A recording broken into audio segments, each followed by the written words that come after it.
Hello, everybody. Welcome. My name is Selena, and I'm a part of the webinar team at the Foundation for Inner Peace. We want to welcome you today to today's A Course in Miracles Memorial Festival.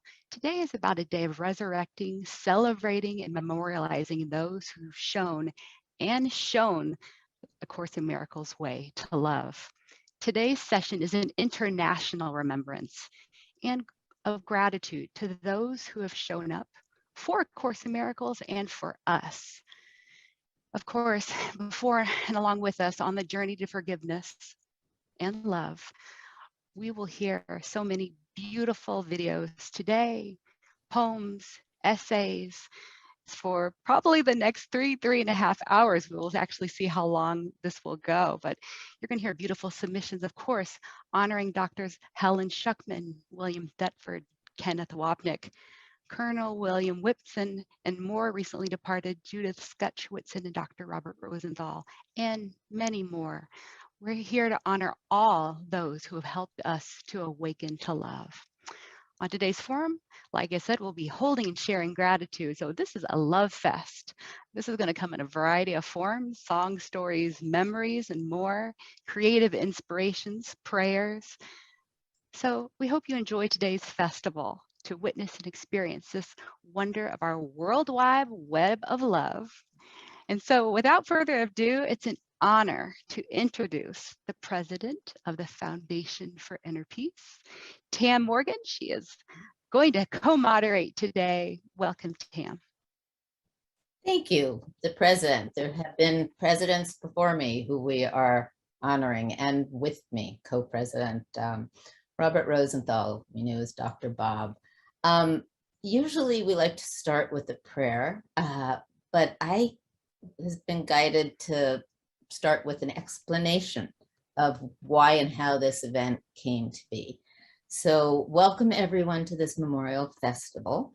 My mother did not want a memorial of any kind. She said she'd do something, and she did it herself for our site, our website. And we had many discussions about it. And she kept saying, first of all, I don't want it. Second of all, who would even come? And it became a joke between us, because I would say, you know, do you really believe this? And she'd say, who would want to come to something like that? And this went on. And finally I said, I think people would want to come. And she said, oh, I don't know. It's not something I want. But after she passed, a lot of people said that they did want to have some kind of completion here, and it felt much more for everyone else, obviously not for her. And recently I was given a gift of a channeling and a medium gift, and she brought up everyone in this group.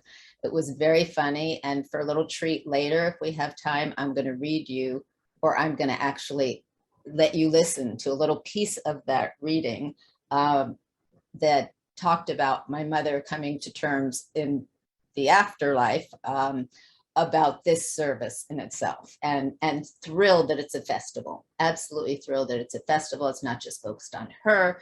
And people wanted to express their love and gratitude to all of the people who have come and given us the course. So I'm going to start with this memorial service of a little bit of my own memorial to the many passages that have happened within this organization. And it really, I'll go back to Helen. So I'm going to read this a little, just a few minutes before this started. We're being very casual here. Just so you know, this has not been, Selena planned it beautifully in her style, but I came just willing to show up. And right before this, my brother called me and asked, oh, is this organized? And I said, no, I haven't even written anything, and I'm just showing up here. And then I hung up, and I kept hearing, this is A Course in Miracles, please take notes. This is A Course in Miracles, please take notes. And I laughed and I sat down, and this is what came out. It's not A Course in Miracles, but it is a bit of a tribute to these passages. So we'll start with Helen's funeral. And at Helen's funeral, my strongest memory was that Louis kept asking over and over again. Helen's husband, who was also, she called Jonathan, asked my mother not to mention the Course in Miracles. And he just said, whatever you do, don't speak about A Course in Miracles. And so she agreed, and I nodded. I wasn't planning on it anyway. And his closest cousin, Dave, and his wife, Sonia, had heard hints about what was going on and that Helen had scribed something. And throughout the service, they would not leave my mother alone until she explained what had been going on. And so as she began to talk about it, suddenly a whole crowd formed around her, as was known to happen with my mother. And the family was not only open, they were fascinated. And Louis couldn't believe it, and he laughed. And it was a really funny experience to try and keep that hidden. And it's like Helen didn't come out of the closet, she came out of the coffin. And that was that experience. At Bill's funeral, I was asked by my mother to be with Bill Thetford's body when it went into the fires and furnace of cremation. And the crematorium had scheduled his cremation for the exact time that his memorial service was about to begin.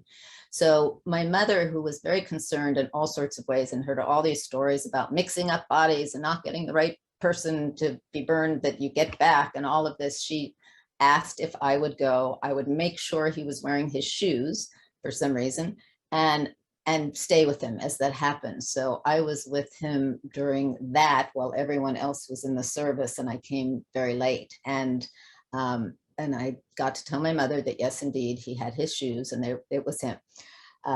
So it was a funny experience in that light, in a perverse sort of way, but Bill felt it was all an illusion, and he did go with a smile on his face. From there, moving forward several years, I woke up early in the morning from a dream of Ken Wapnick saying goodbye to me. And I immediately got in my car and drove to my mother's to let her know that he was passing or had already passed. And she opened the door and instantly burst into tears and declared, "Ken just passed." And I held her, and after a moment, she looked at me and said, "What are you doing here so early?" And I said, "I came to tell you that Ken just passed." And he visited me, and for some reason, this made us both start laughing. And we sat at her kitchen table and celebrated Ken. Then for my co-president partner, Dr. Robert Rosenthal, who we all knew as Dr. Bob, I had taken his place at an international conference broadcast from Brazil. And I had already given my talk, but suddenly I felt moved to call Marco, the leader of the conference, and asked if I could go on again to say a prayer because I had forgotten to do so. And in the prayer, I mentioned all those who'd passed, as I'm mentioning here, and did a specific call out for Dr. Bob without mentioning his physical condition, but asking for gratitude for the incredible job that he did. And everyone joined in all over the world, praising his work and sending him love. And within an hour of this international outpour of love, Dr. Bob wrote those prayers out to his internal Foundation for Inner Peace. I'm going to throw in Jerry Jampolsky here for a moment because he was so intricately involved with this crew. And I called to tell him, just a casual call to tell him hello, see how he was doing. And his answer was always, "I'm still learning," which meant for him, that's why he was still here. And we chatted. And at the end, I told him I loved him, and he told me he loved me, and I hung up. And it wasn't till the next day that I found out he was on his deathbed at that moment, at that day, and then he passed. So that was our closure experience. But for my mother, I held her, and she was going through an extremely conscious passage. And I got to hold her and sing to her and love her through this passage. And she was incredibly aware, enough to call my brother and her grandson to say her loving goodbyes, and her other grandson happened to be there with her. And as she began to slip into unconsciousness, I told her in a very supportive, excited way, "Well, Mom, soon you're going to be reunited with her own mother and her beloved third husband, Whit, and that this was going to happen. Look, you're close. And she said, I don't know about that. And I said, what do you mean? And she said, it isn't what I thought. The stories are disappearing. It's just love. And as she appeared to melt into this state of being, I read to her this passage from the Course to accompany her journey. So I share this with you all as our beginning prayer, our opening prayer here. Okay. Simply do this. Be still and lay aside all thoughts of what you are and what God is, all concepts you have learned about the world, all images you hold about yourself. Empty your mind of everything it thinks it is either true or false, or good or bad, of every thought it judges worthy, and all the ideas of which it is ashamed. Hold on to nothing. Do not bring with you one thought the past has taught, nor one belief you ever learned before from anything. Forget this world, forget this course, and come with holy, empty hands unto your God. She wrote out on that. And finally, there still stands our sweet and also curmudgeonly forever Babu, who is Bob Skutch, my mother's second husband and co-founder of the Foundation for Inner Peace. Bob Skutch will be 97 years old in 5 days.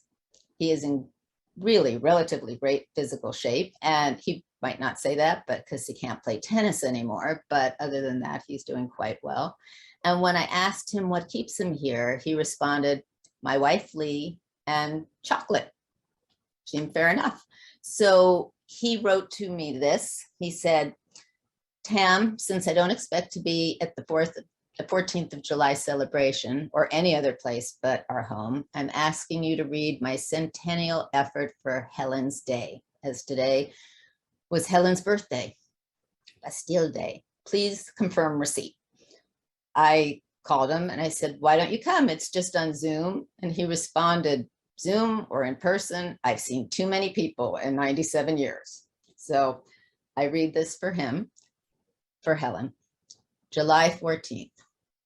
July 14th, celebration day in France. In 1902, Helen's opening dance. She was quite smart, this delightful young girl, rewarded by many around the psych world. Wrote brilliant reports, re-psychology, saw patients, wrote abstracts the psych world would see. Delightful, clever, this wondrous soul, famed for her gift, her most famous role, scribe and donator of A Course in Miracles.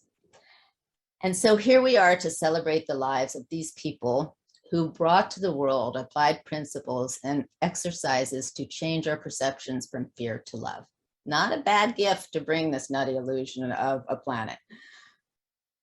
We're going to be extremely casual here today and informal, and we're going to play you all sorts of remembrances from different people, and Selena and I are going to chat a little. We're going to open it up for others to come in live, and we just welcome you with love to this memorial.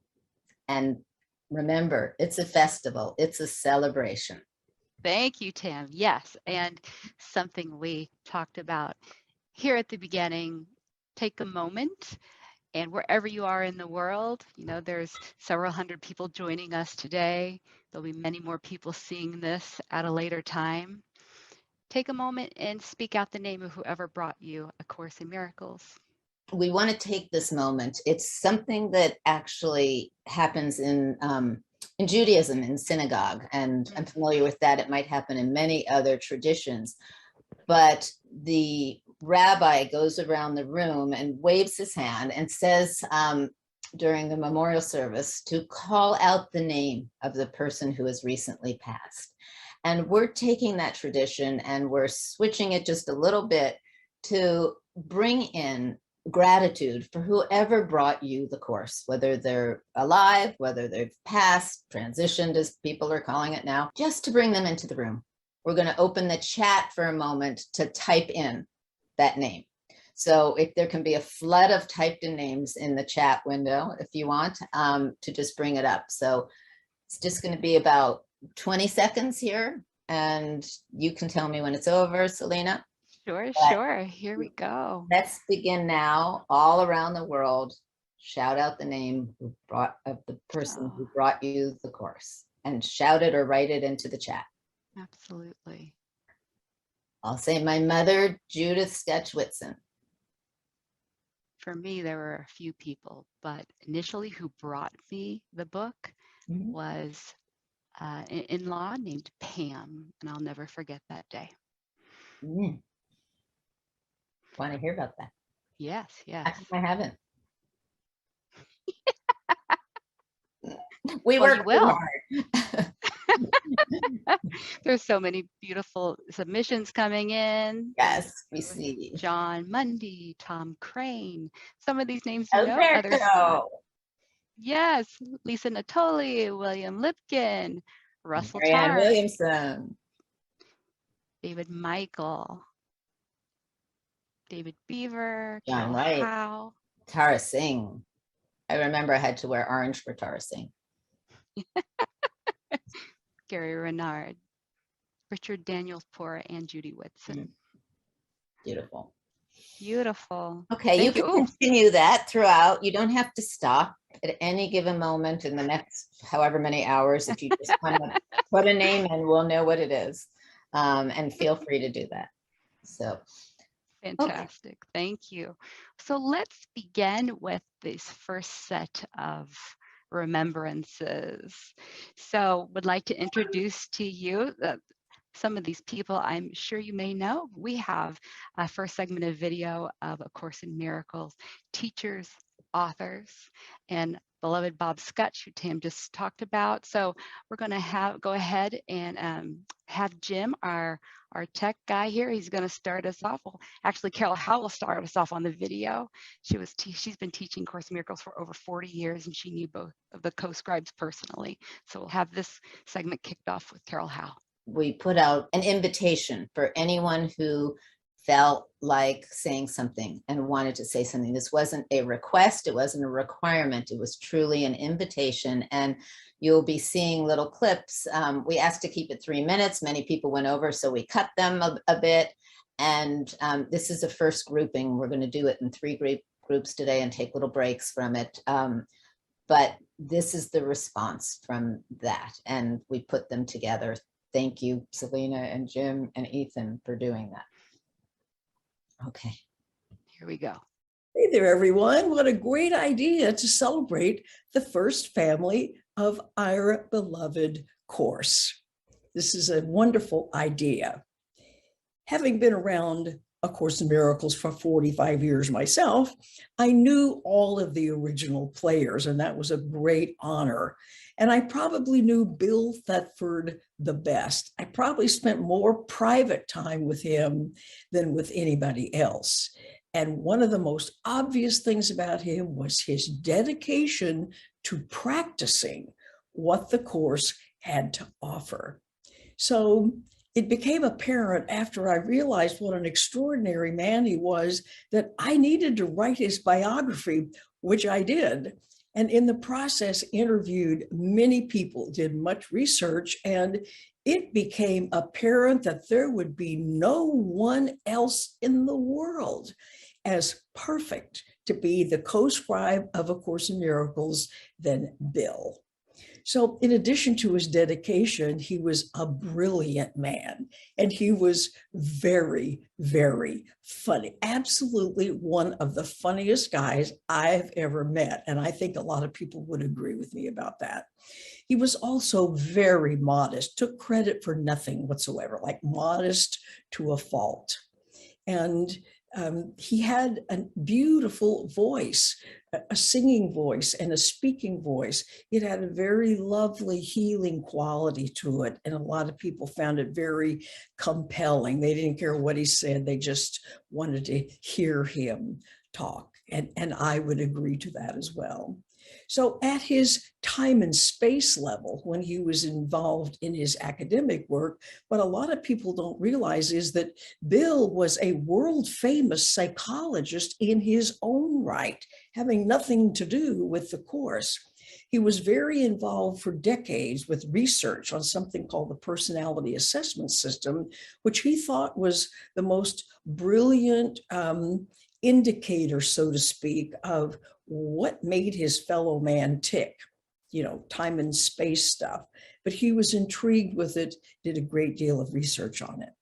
Well, once the course was finished and it was safely handed off to the Foundation for Inner Peace for publication, and he got Helen retired, he had kept her past her official retirement age, then he took early retirement, and Judy and Bob Skutch and Bill moved to the San Francisco area where the final chapters, so to speak, of the course history with all the players involved took place.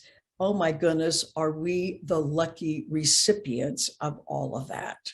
So a big thank you to Judy and Whit and Bob and Ken and Helen and Bill and all of the other people who were involved. And guess what? I suspect they're right here celebrating along with us.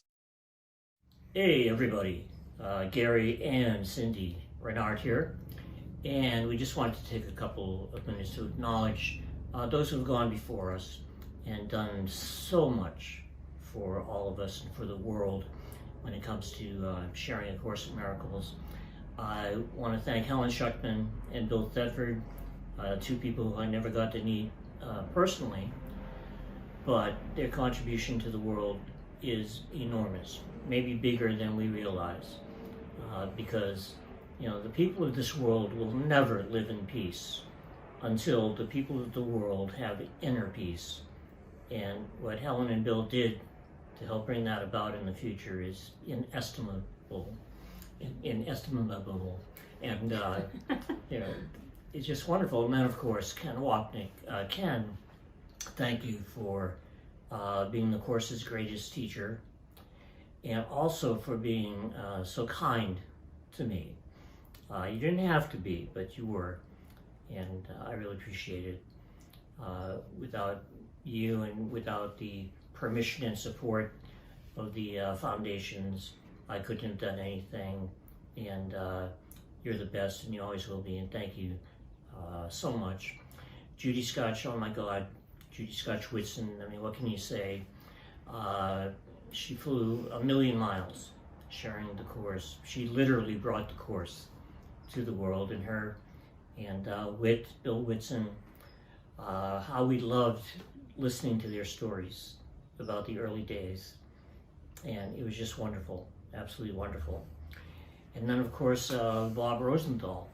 Before Bob came along, there was kind of like, some separation going on in the so-called course community.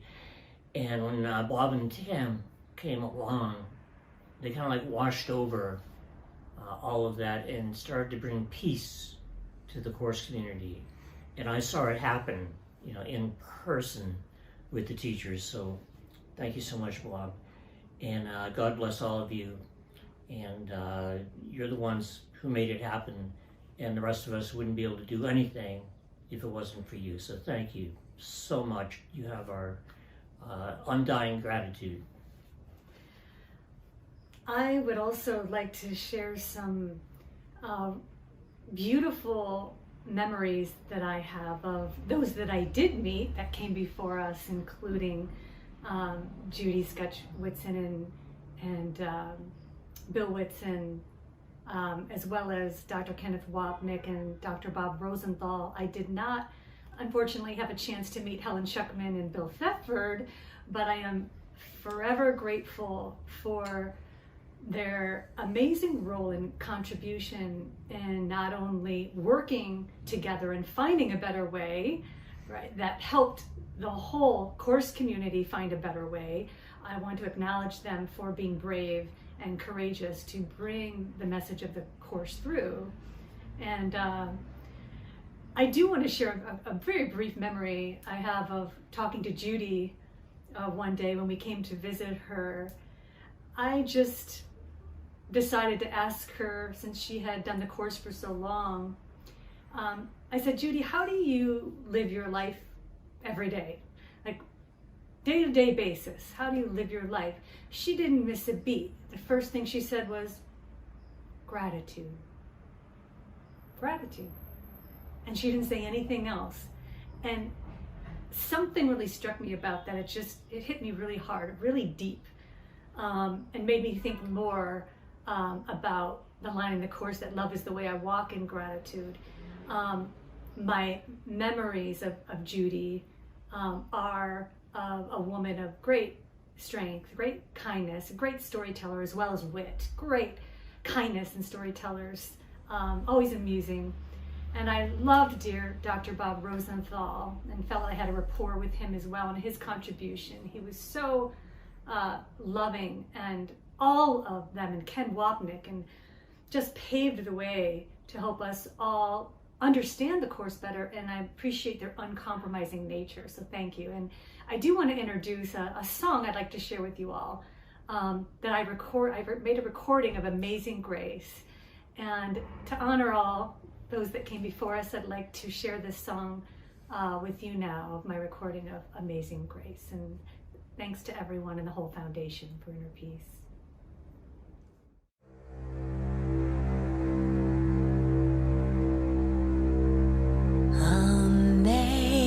Amazing grace, how sweet the sound that saved a wretch like me.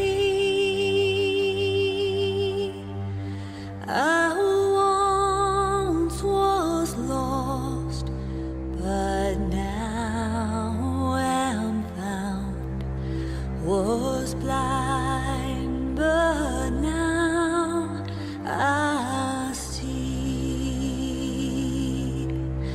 'Twas grace that taught my heart to fear, and grace my fears relieved.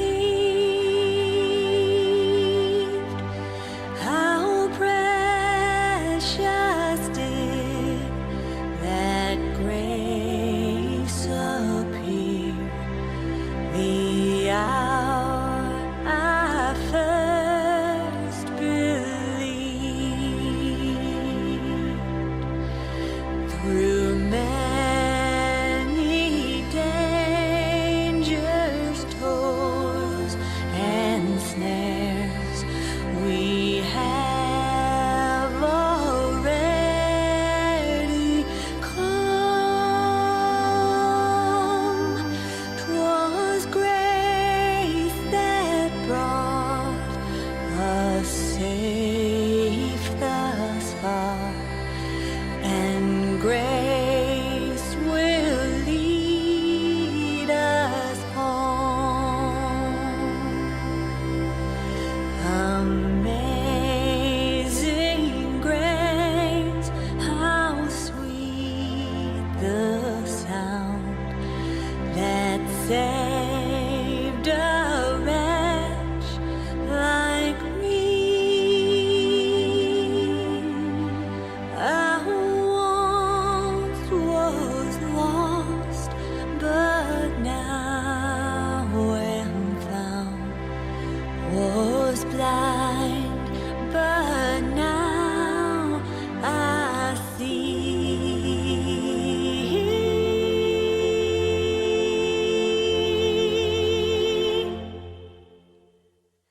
Was blind, but now I see.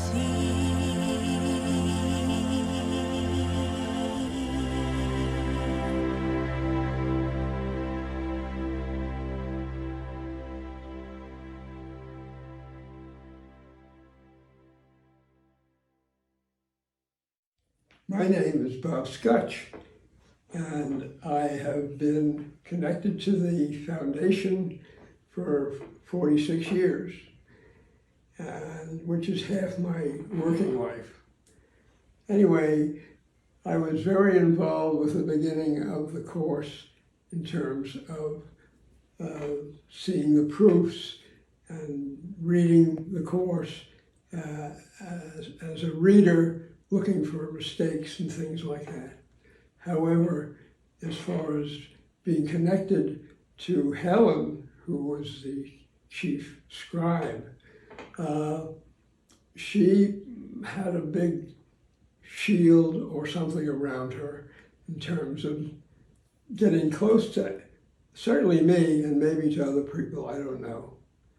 But the one time that I was able to get close to her was when your mother and Bill were out here with her and her husband, Louis. And after the luncheon, we were outside and I put my arm around her and hugged her with one arm and told her how much I approved and appreciated her. And she didn't say anything much, but afterwards, Judy said to me, you know, when you put your arm around Helen, she came up to me afterwards and said, don't let him do that again. And so I never did. Yes. He's always got a good one.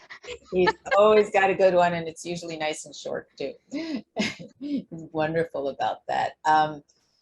These are very beautiful. I am seeing these, except for that one where I actually did the taping of Bob Skutch. I'm seeing all of these for the first time. The staff wanted me to look at them and review them and to help edit them, but I did not want to. I wanted to get to experience this like everyone else for the first time and not multitask or, you know, say, I've already seen it. So it's really, really wonderful for me to get to see these together, strung together, and they're quite amazing.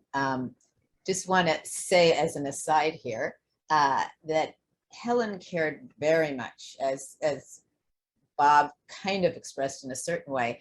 She cared very much about physical appearance and not being seen a certain way or being hugged and, you know, casually. And she was very refined. And at one point she had been quite overweight, and she judged herself so harshly about that she cut out every single and burned every single photo of her at that weight.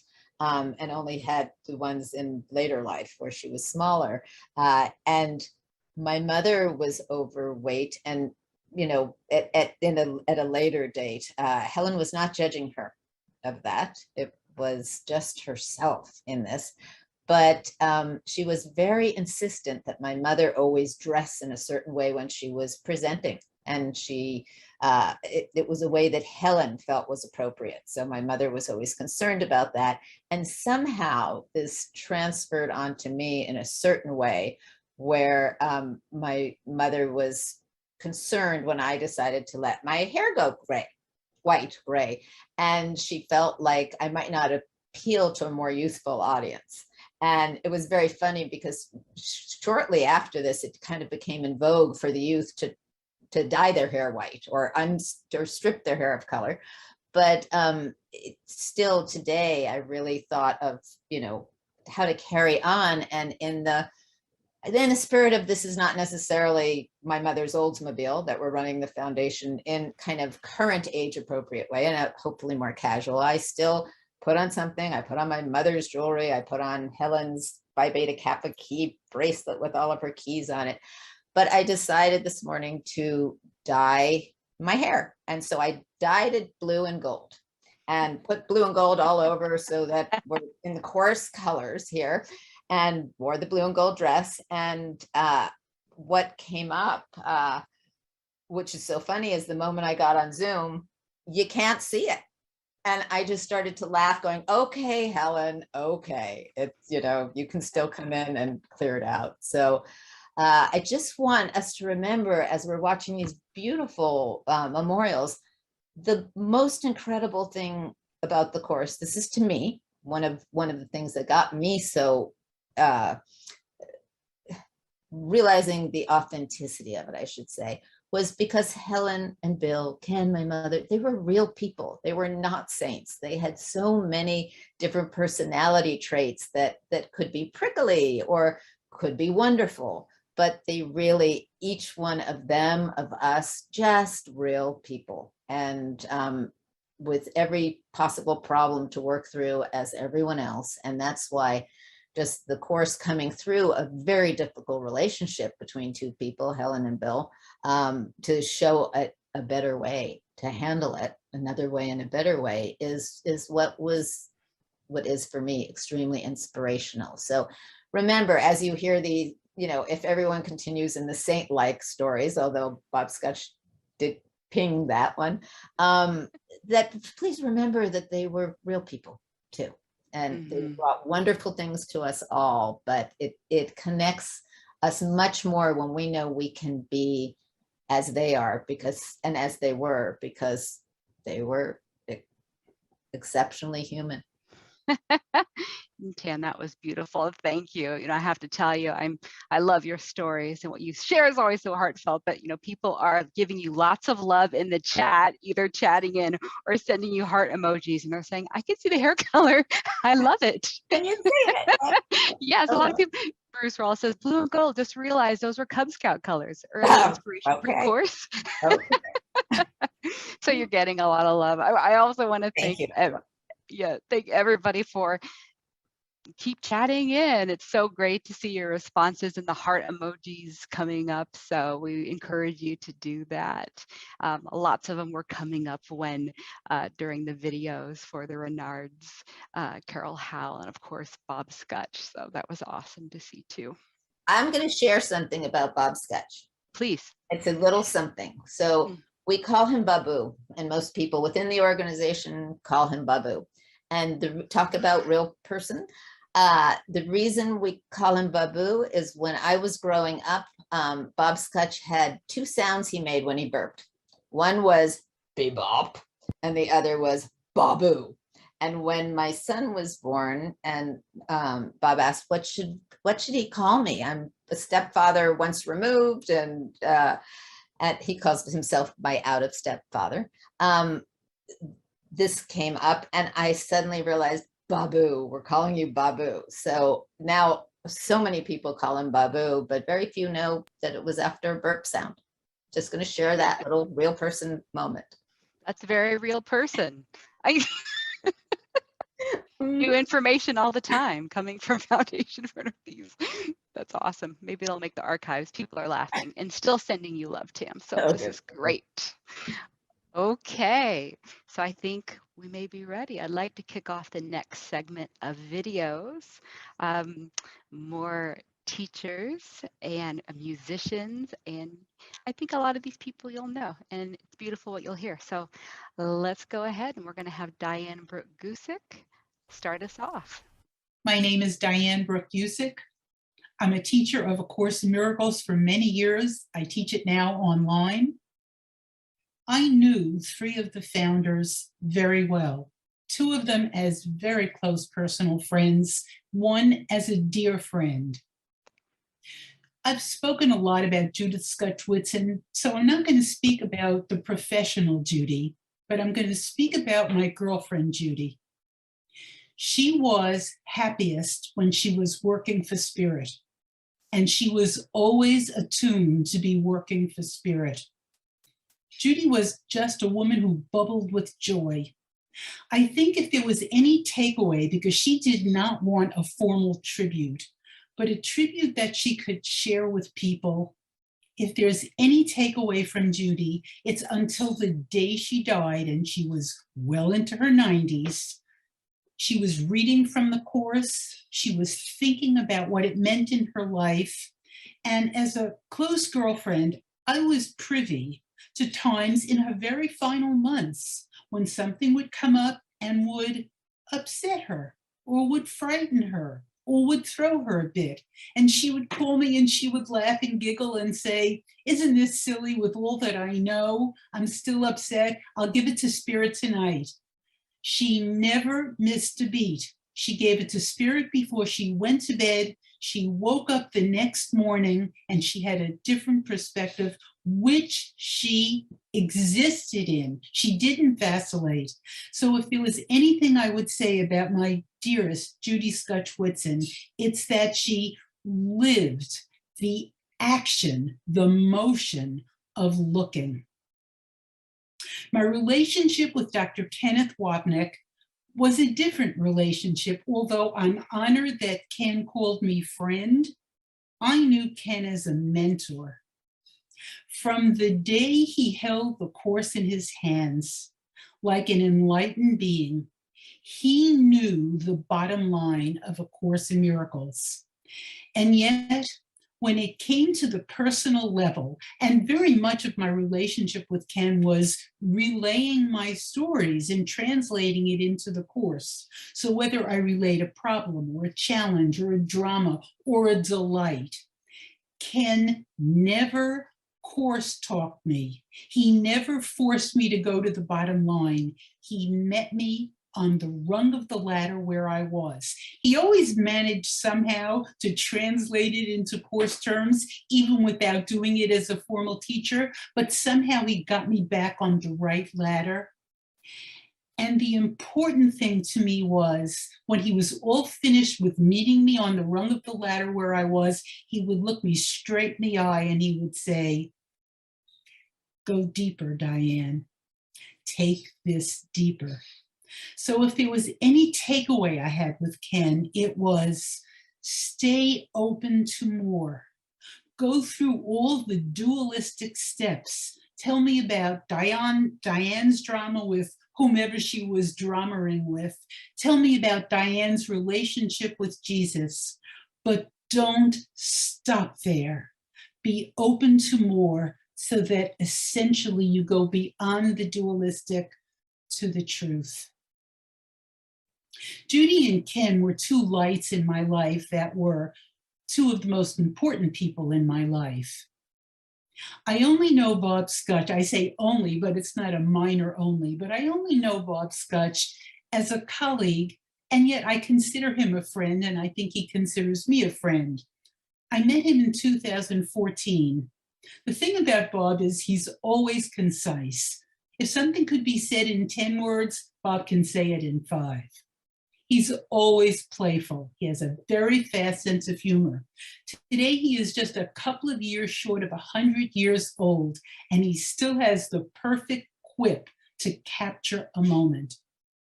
The reason I wanted to talk about Bob as well is because Bob is such a modest man and has been all his life, that his helpfulness, his dependability, his integrity was what freed Judy and Whit and Ken to go about their business because they had Bob, dependable Bob, in the back room who they could depend on for everything.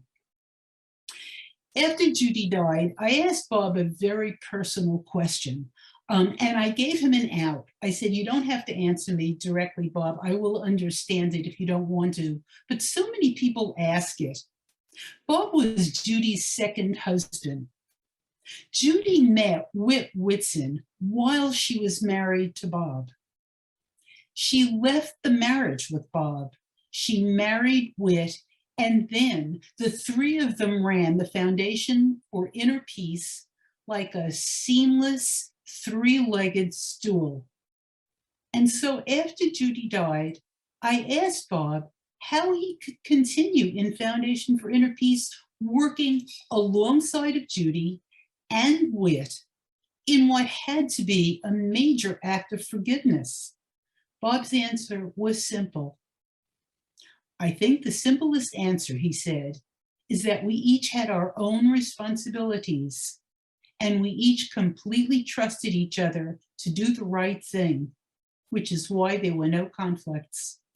After all, living by the Course's principles for over 40 years should result in some sort of trust, shouldn't it?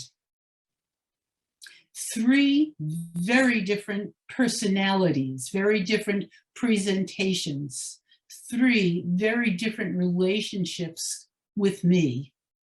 I feel so blessed to have had Judy as part of my intimate life. I still feel her love every day. I feel beyond blessed to have had Ken as a personal guide and teacher, and he continues to be that for me. And I continue to enjoy Bob Skutch's wit and wisdom whenever we connect. To all 3, to everyone connected with the course, which keeps my feet planted on the path, I say, thank you. Hi, I'm John Mundy. I'd like to share some thoughts about Helen Schucman, whom I met first in 1973 along with Bill Thetford. It was at a conference sponsored by Spiritual Frontiers Fellowship where I was one of the speakers, but they were really there to meet Hugh and Casey, Edgar Casey's son. At the end of my talk, we talked a bit. They told me that Helen had written like an inspirational book. I didn't know what they were talking about. They didn't say anything about A Course in Miracles. Next year, 74, I wrote a letter which got published in the Journal of Transpersonal Psychology, expressing interest in being in contact with people who are working in the fields of psychotherapy and spirituality. Bill saw my letter, told Helen he thought it was a call for her to complete the writing of the psychotherapy pamphlet. She agreed. She called me in April 1975 and said, I've got something for you. Turned out we lived only a few blocks from each other in New York City. I met with her and Bill in Ken Wapnick's apartment. They told me about the course, how it came into existence, and how it had affected them. At the end of that time, it was agreed that Ken and I would continue to get together for conversations. And also at that point, Helen became something of a therapist for me, informal, never paid her, nothing like that. But I would call her when I was in trouble. And at that point, I was in quite a bit of trouble in my interpersonal relationships. I had yet to meet my wife when I was kind of looking around for her. And I had gotten into a relationship that I knew that wasn't going to work, and I tried to back out of it. The lady got very, very angry, started calling me at all kinds of times in the middle of the night. I went to see Helen in Ken's apartment. Helen heard my story, reached out. She did this strange thing. She would do it whenever she wanted to make an appointment. She tapped my knee and she says, this woman needs your help. Next time she calls, you answer the phone, you talk to her. I did that very night. Picked up the phone at 2 o'clock in the morning. We talked till daybreak. We worked it out. We're still friends to this day.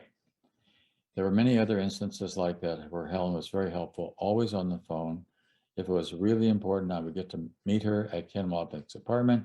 That happened again a couple of years later in relationship to another relationship, in which case Helen was very clear that I should let that go. She was also very psychic in the sense that I wanted to buy this piece of property in Westchester to run workshops. She told me that she thought it wasn't going to work. I bought it anyhow. It turns out I couldn't do workshops there, but I did wind up doing some sort of on the side, and the place turned out to be a beautiful place. I was happy to live there for a number of years. Bill at that point really told her, just leave him alone. It'll work out. And Bill was right. She left me alone. It worked out. Anyhow, Helen was wonderful to work with. She was always very, very kind to me. And I was so happy to have her as a guide in my life. Thank you.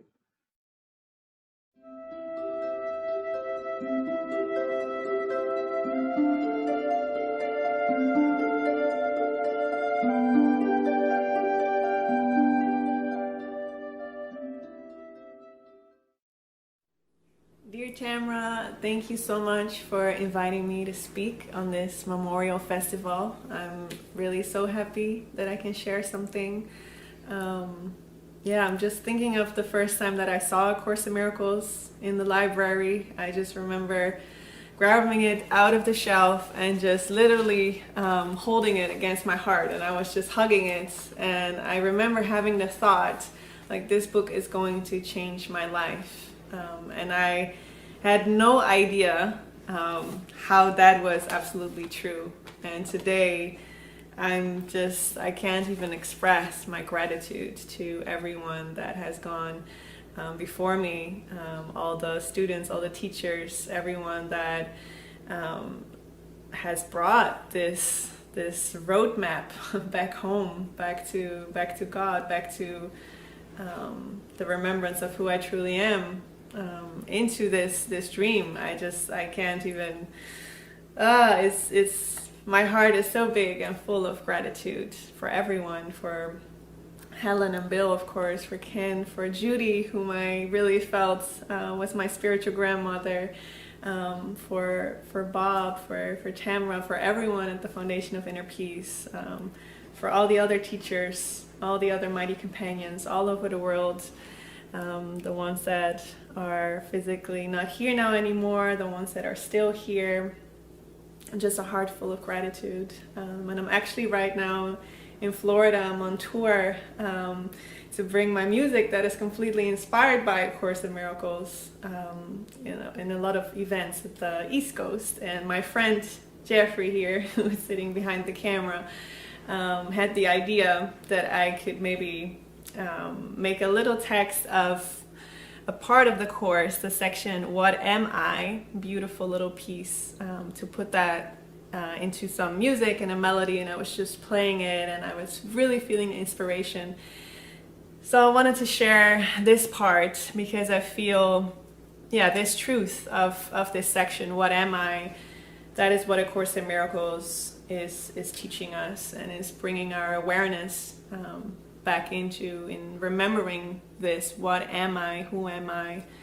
And for me, it just always works so well to sing it. I feel it really much deeper. So I hope you enjoy.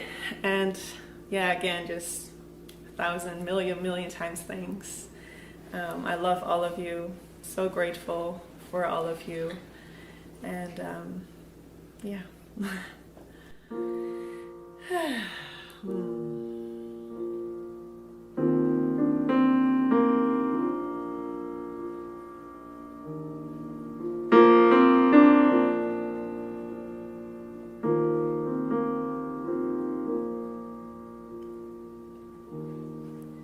I am God's son, complete and healed and whole,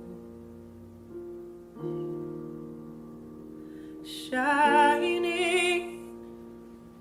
in the reflection of His love. In me is His creation sanctified and guaranteed eternal life. In me is love perfected, fear impossible, and joy established without opposite. I am the holy home of God Himself. I am the holy home of God Himself. I am the heaven where His love resides. I am His holy sinlessness itself. For in my purity abides His soul. For in my purity abides His own.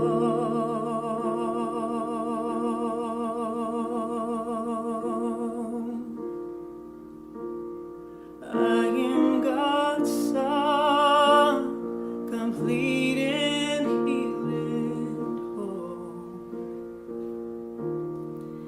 I am God's son, complete and healed and whole. You can sing along if you're watching this. I am God's son, complete and healed and whole. I am God's son, complete and healed and whole. I am God's son, complete and healed and whole. I am God's son, complete and healed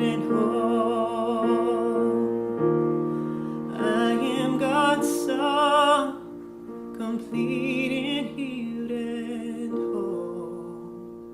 Last time. I am God's son, complete and healed and whole.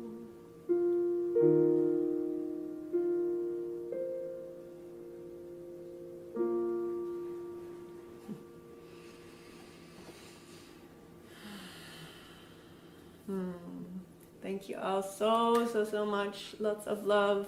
Big hug. Bye. Hi, everyone. Yeah, I just, with Helen's birthday celebration in full swing, I just wanted to take a moment to remember the blessed elder statesman of our Course in Miracles book that has just been so helpful for me in my life and touched so many people. And what came to me to share with you was that I actually am remembering the times that I first met Ken Wapnick and Judy Skutch Whitson and William Whitson and Bob Rosenthal, and also Jerry Jampolsky. This is kind of like our crew of first generation Course in Miracles students and teachers. And it's so beautiful. When I first met Ken, I was up in Roscoe, New York on Lake Tanana at the Foundation for A Course in Miracles. And I met Ken and his wife, Gloria, and I got there earlier than I was supposed to arrive. And after the workshop talk he was giving, which I happened to just walk in on, I heard his voice. He just took me around and he said, let me get you a key. Let me get you what you need to be settled in here. And he was so generous and so kind and took time out to really make me feel the most welcome. And I had just driven maybe like 14 hours or more from Cincinnati, Ohio. And I got there, I think, in the early evening. It was like an evening talk. And so by the time the talk was over, it was dark. But I just remember Ken and his loving welcome. And the same with Judy. When I contacted her, she met me in her white Honda, and she took me to dinner, and she gave me a book about the peacemakers. And she was so warm and welcoming. And then it wasn't too many years later where I went to her home and met her and her husband, Whit.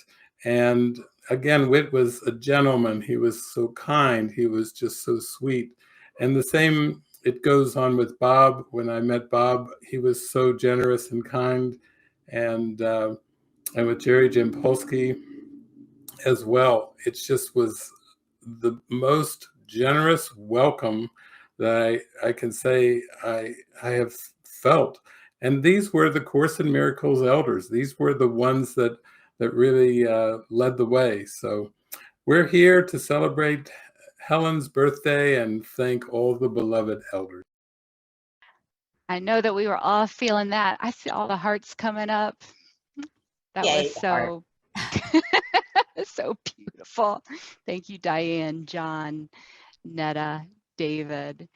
Have to comment here. Please. I'm going to go backwards. So just aside little pieces, little ditties here. David made me smile because the car that he was in of my mother's, her white Honda, had a license plate that said Shehina, Shehina, which meant in Hebrew, the feminine principle of God. And she would drive around in that little white Honda, always saying that she never got a ticket, never once in her life, and she never pumped her own gas. So whatever that meant, there was something about her in this that was like very happy for both. And thank you, David, for that memory. And speaking of memory, we have Neda, who, the gorgeous focus on remembering. Here we are in a festival of remembrances, and we're told by the Course that the only thing we need to remember is our true state is love. And personally, that brings me a lot of peace because I'm getting older and my memory is starting to fail. And if there's just one thing I have to remember and know that all the rest, including people's names and faces and everything else, is not the one thing I have to remember, it definitely brings peace. So I thank you, Nada, for that song that I need to play a bit in order to remember it. Then John Monday, so great. Like there really are very few people left around here who absolutely knew the crew. I knew my mother before she got given the course and kind of partnered with her as a friend straight through. And I love that he said he got, that Helen was so good to him. And it was like, wasn't John lucky to have gotten the best of Helen? Because I can tell you the rest of the crew, Bill, and even sometimes Ken, certainly my mother, got some other challenging sides of Helen that were their forgiveness opportunities. And the little side joke was, Helen could be an absolute saint, certainly a public persona of that. And then she could go back to being Hell. And that was, we would joke about that. But she was an extraordinary being. And again, to remember her in the fullness of everything she was, but she was deeply guided to be helpful to people, especially and particularly children. And she was always wonderful to me, always. And really had a deep love for youth and children. So I wanted to say that. And then I'm gonna go back a bit, one more, to Diane Gusick. And she's right, my mother did work for spirit till the day she died. She always said she'd be working until she left here. And she was so committed to this that I was with her really on one of her last days, and she was having a massive heart attack. And she insisted that we call our publisher in Germany, Heinz, because she really wanted me to forge a relationship with him and know him. So she was screaming in pain. She told me, pay no attention to my physical body. She was screaming in pain. She told me to call him, and we called Heinz, and she had me put her on mute. And every time Heinz would talk, she was on mute and she was screaming. And every time he stopped, she would poke me to unmute herself. And then she'd say, that was a very good idea, Heinz. I'm so glad you said that. And it was like this other being came in and then mute, she was just in terrible pain. Oh, wow. And it was an amazing, amazing thing to witness, the ability to shift and let just what she needed to do come through. And it was extraordinary. But one of the things that Diane said, I do need to say, in truth, I was there. There were not no conflicts. There were never no conflicts. Right. There were conflicts between my mother and between Whit, personally and interpersonally, and between Bob Skutch, personally and interpersonally. The one way they always came together is that no matter what they disagreed on, and I will say that each had their own roles, so there wasn't a lot of time for conflict, but it's not like there was continuous conflicts, but if they disagreed, they would always, three of them, get together and do an internal ask. And I never, not once, saw a time where at the end of that ask, it wasn't an all win where they all came to the same place and heard the same thing. And even if it was completely different than what their ego and their mind was saying. And that was an extraordinary thing to watch, which was the basis for how we work in the Foundation for Inner Peace. It's always guidance, and there's so many opinions and this and that, but when the ask happens, it becomes an all win. And I wanted to say one last piece, because Diane was talking about the three-legged stool. And that's what my mother always called them, the three-legged stool that worked so well together. And two of them for me were steps, so they were like a step stool for me that I could use to get to a higher place. And I did just want to add in this, in Bob Skutch being terse, and he wrote Journey Without Distance. And then he wrote several books since, a lot of children's books too. And we are not, you know, in the Foundation for Inner Peace, we don't promote or sponsor anyone's work except for Helen's work. We have published as well, actually, Journey Without Distance, that, you know, everything goes back to the foundation, because this particular was the original book about how this was scribed, and the Journey Without Distance. But more recently, Bob Skutch has indeed published a book, and since this is a memorial service and not anything else, he had asked me if I could say something about it, and I say, well, we don't do that as the foundation, and you know the rules, and you made the rules and all that, but this is a different thing. This is not our normal webinars or anything else. So I am going to mention that Bob Skutch recently wrote a book called The 14th Colony, Alex's Wondrous One-Day Adventure in Founderland. And it's a book for children about another way, a better way to see politics in a political situation.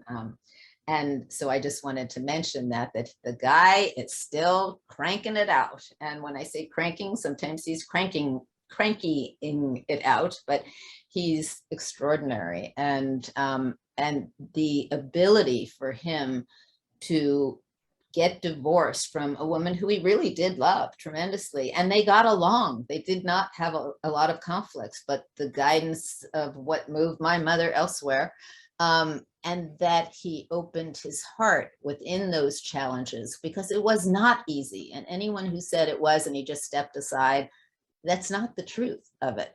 He had challenges, and he did his work so deep, and it was extraordinary, the relationship that he and husband number 3 with forged, and even the relationship that was forged with my biological father, who was my mother's first husband. All of them being able to get along in the way that they did, particularly like my father and Whit and Bob Skutch. So I just wanted to again bring the humanity back to this. What meaningful stories. I don't know if they're meaningful. They're just... They are. You're getting lots of love in the chat. Okay. I just have to concur with all the hearts and the thumbs up that are coming for you. I'm so glad you mentioned Bob's book too. So that's fantastic. There was something in that last video segment I just want to recognize and thank the Foundation for A Course in Miracles sent a slide. It was a tribute to Helen, to classical music. This came from Jeff Seward at the Foundation for Inner Peace. And he said, since it's Helen's birthday, perhaps we could let people know about the book that Ken Wapnick wrote about Helen, Absence from Felicity. It details in great depth her life, inscribing the course in the context of her lifetime conflict between her spiritual nature and her ego. So here's an image, and this can be, of course, found online. Also pointing out, I'm sure for those of you who are following us on chat can see this, but thank you to Deb, who's working the back end. She's putting a lot of different links in the chat for you to follow along from a lot of our submitters who have their own websites and some information about them. So thank you, Deb. Okay, beautiful Tam, ready to go forward? Any direction. Spin me around on this one. This next set of videos is a beautiful submission.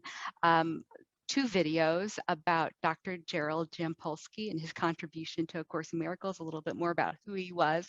We have a video from Dr. Diana Cirincione, who was Jerry's spouse and partner. And of course, she is an author, also a teacher.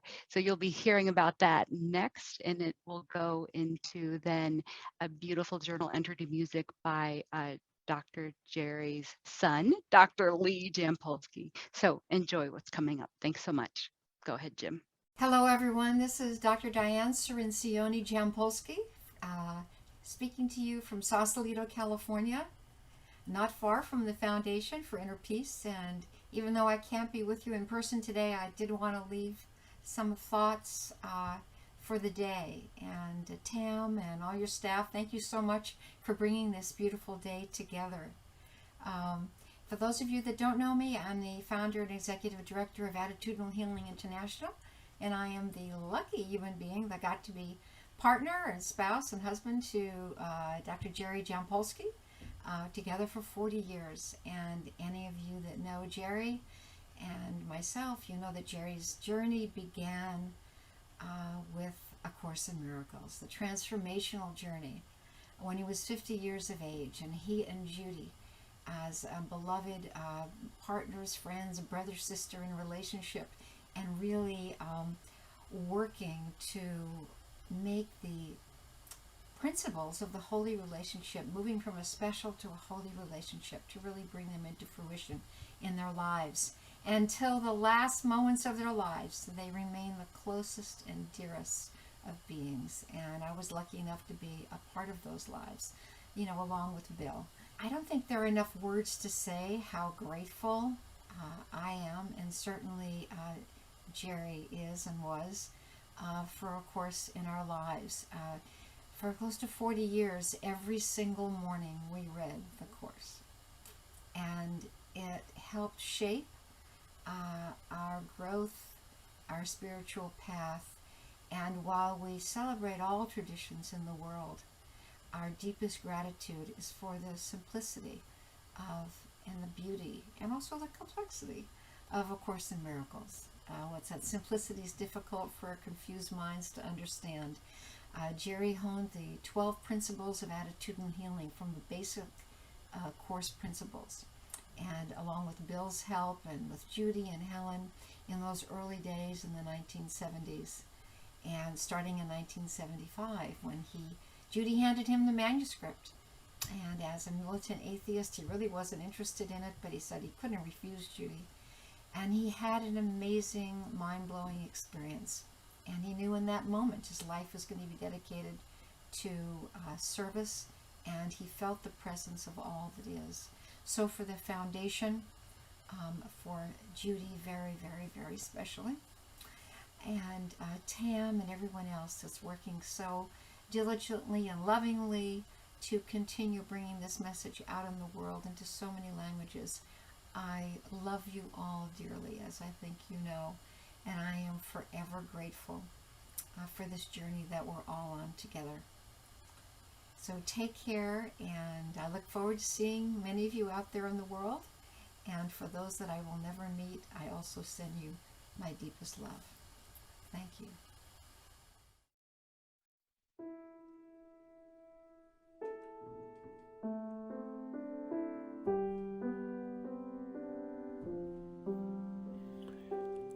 This is Lee Jampolsky, and this is a recording of a journal entry from December 7th, 2020. It's entitled Being with My Dad. When I was a kid, Dad used to take me camping. I remember sleeping next to him and waking up in the night, feeling comforted that he was there, safe, lying on my back. I looked to space and found myself wondering where it begins, where it ends. There, beside my father, my young mind had a taste of the infinite. Now, Dad is 95 and I am 63. I lie in his houseboat's window seat by his bedside. His camping mat is now a hospital bed. I look into the divine energy that flows within him, the same expansive energy in the night sky of decades ago. For this moment, I look beyond his suffering and immerse myself in that which has no end, no beginning, the vastness of the eternal. The process of being with Dad as he approaches his transition in these weeks is most challenging when I approach it all through my ego's linear thinking.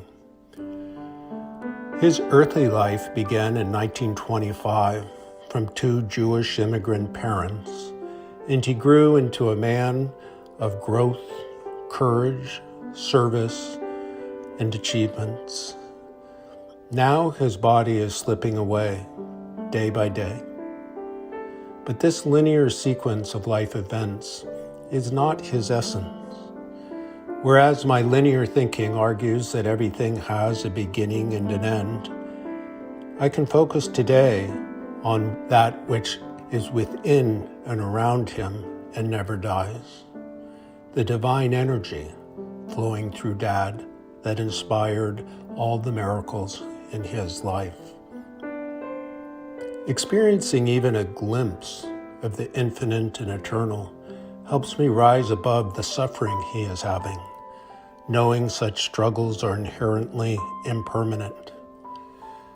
But at the same time, in my humanness, I struggle as I witness his memory, his Jerryness, his dadness diminish, and I become sad and I become anxious. I contemplate what is left if his personality, his I, is no longer strong or slips away entirely. Then I think of one of my favorite places, Carmel Beach, and I recall as a kid body surfing with Dad in these waves. It was such a joyful time, and I remember how skilled he was in the water and effortlessly riding the waves to shore. I've sat on this beach countless times over 6 decades when problems or pain occupy my mind. I watch the breath of the sea, the waves flowing in, receding out, mixing with the vast waters. This comes to me. Dad's soul is receding out, not to disappear, but to join with all souls in the waters of oneness, and he is as skilled in the waves as ever. Today, may I sit with Dad in the same manner as I sit by the sea, in the same way as we body surfed the waves together. The divine energy that flows through Dad, me, you, the universe, and his soul, mine, yours, have no beginning or end, and are one. This brings me peace as I am with Dad day after day and week after week. Then he moans in pain, and my peace shatters in a microsecond. All I want is to stop the pain and bring this man who has served so many some comfort.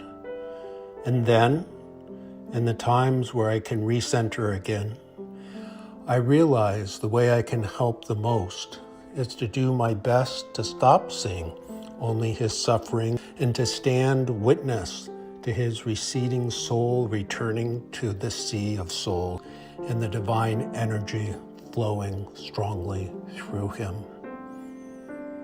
Let me help him ride the receding wave, even when tossed and thrown about, and to be in the sea with him, being awed by the innate knowledge of how to ride this final wave.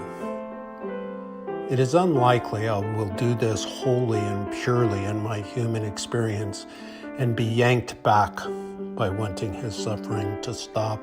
But each time I see and feel the purity of his soul and divine energy, I serve him in the same manner that he has helped so many in their transition.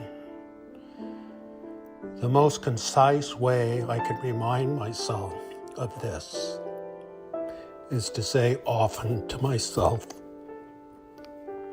Dad's suffering comes and goes, rises and falls, and will at some point cease. But the divine energy flowing has no beginning or end and will forever be. Dad's soul's receding wave is a beautiful thing to witness as it joins the sea of souls to then return in a wave once again.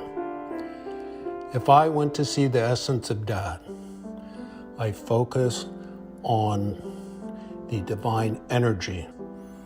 The beauty is being with him, and it becomes a spiritual journey, not allowing suffering to be all I see. And then, in front of me and everywhere, there is the essence of Dad, this time skillfully riding the wave out to sea.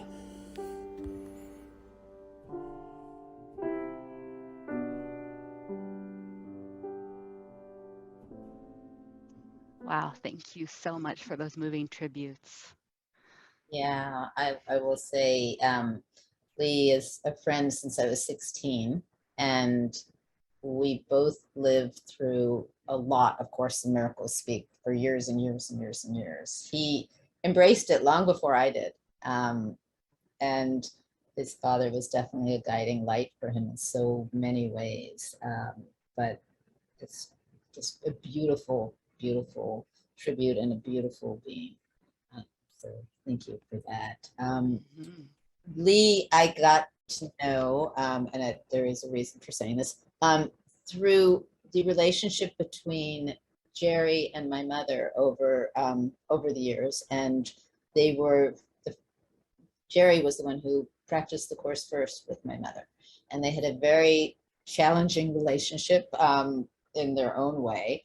And she would get angrier at Jerry than anyone I ever saw her get frustrated with. They had a lot of passion in their relationship.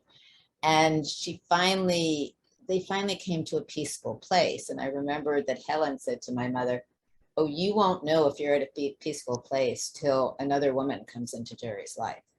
And that brings me to Diane, who came in, and my mother and she met for the first time, and they adored each other like long lost sisters. So it was another iteration of peace in situations traditionally that would be very awkward and uncomfortable. And it was so incredible. And I remember there were a couple of situations of my own with Jerry that were very funny, because he was very interested in researching me as a child psychic. And he was, I think I was 16 at the time, he insisted on putting electrodes and needles in my head as he was trying to see if I could sense color through my hands. And he launched me into my finally saying, "Stop, no more experiments, no more anything. If there is any gifts here, let me use it for good." And he actually set me up with different blind children and different children later in his Center for Attitudinal Healing and transitions to death that children were going through. And so he was a really important being and another father in my life that was very beautiful throughout the years. And his relationship with Diane and their relationship with my mother, Whit, Bob, all was quite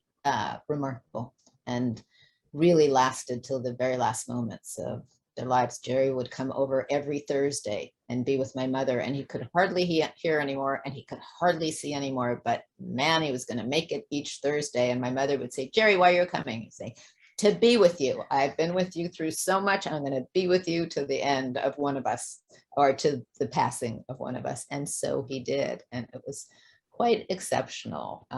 So thank you to Diane for making such a beautiful tribute too. I also remember it was a life-changing moment for me, because as I did start to get involved with the Foundation for Inner Peace, my mother wanted me to do some fundraising, and I hated that. And so did she. She would rather pay someone twice as much than ask them for anything. And so I started looking at that through the foundation, because we were indeed needing funds. And I went to Jerry and Diane and I said, "I just have a question. There's no blame, there's no shame, there's nothing. I just wondered, when Jerry, so much of your career was made off of books that were related to A Course in Miracles, why didn't you ever tithe any of it back to the foundation?" And there was no guilt or blame, because he certainly, Love is Letting Go of Fear, led many, many people to A Course in Miracles and the foundation. So I was just really curious. And they both looked at me with equal curiosity and said, "What are you talking about? We thought the foundation was wealthy." And it was such an amazing thing to hear one of my mother's closest friends not realizing that this foundation needed funds to keep going and to keep going. So many of them went to the translations, sometimes over $1 million, and to keep the integrity and spreading the word in the way that we didn't use marketing. And so it was a beautiful, beautiful lesson for me to see what my mother was projecting. We don't need anything, and behind the scenes, Tam, go figure out a way to bring some funds in. And we had to work through it together to come to a place of the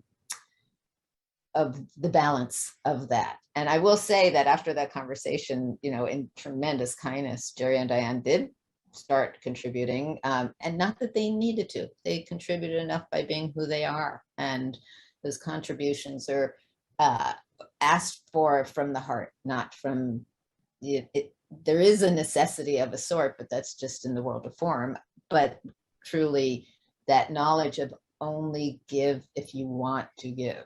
There's no necessity otherwise, because that's the energy that keeps us moving. The gifts of love that so many give in so many forms. And so I just thank them for, it was like a growing up, wake up call of, there's so many stories that so many people have and project onto the Foundation for Inner Peace, onto Helen, to Bill, my mother, everybody. And yet here we were just also being these people who were trying to keep a business going as well. So just incredible beings and support from friends, very dear friends. So. Wow.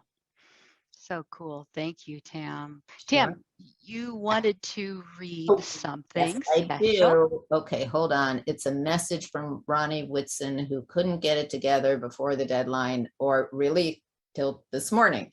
So let me first say that Ronnie was our very first tech IT person, even before personal computers. And she prepared and typeset and formatted the printing of all the Course in Miracles books and the translations. And she worked with Ken Wapnick and Rosemary from FASN, Foundation Course in Miracles, and for years developing the ACIM Concordance, which is based on the second edition, which was used so much before we ever had the web edition. So she's overseen the printing and typesetting and copy of all course editions and related material for several decades. So she wanted me to read this for her. Let me find the this that is. Hold on one second. She wrote, "Live like someone left the gate open."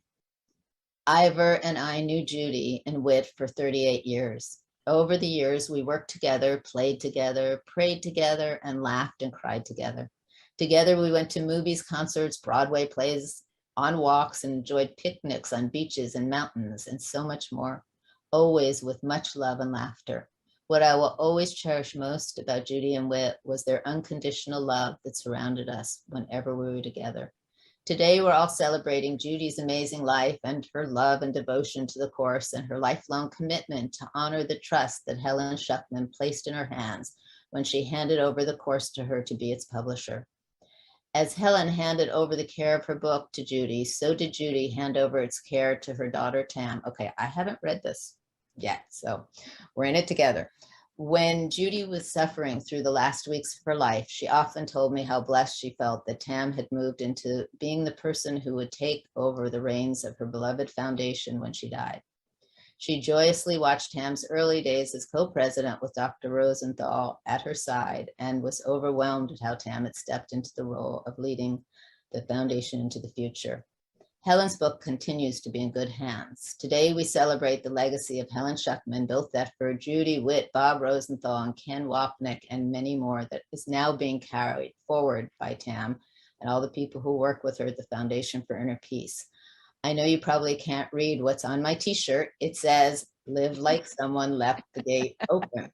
That is a message today from the founders to those who follow them at the foundation. Together, they invited to walk through the gate left open by the founders and to carry on the work to be done in the future with love and devotion as the new caretakers of the Course as they face today's challenges. Together, they stand on the shoulders of those who came before them as they carry the message of the Course forward into an exciting and challenging future. And that's how spirit is so tricky, because if I read that before, I would not have read it. and didn't need this to be about that, but there's her message, and there you have it. So.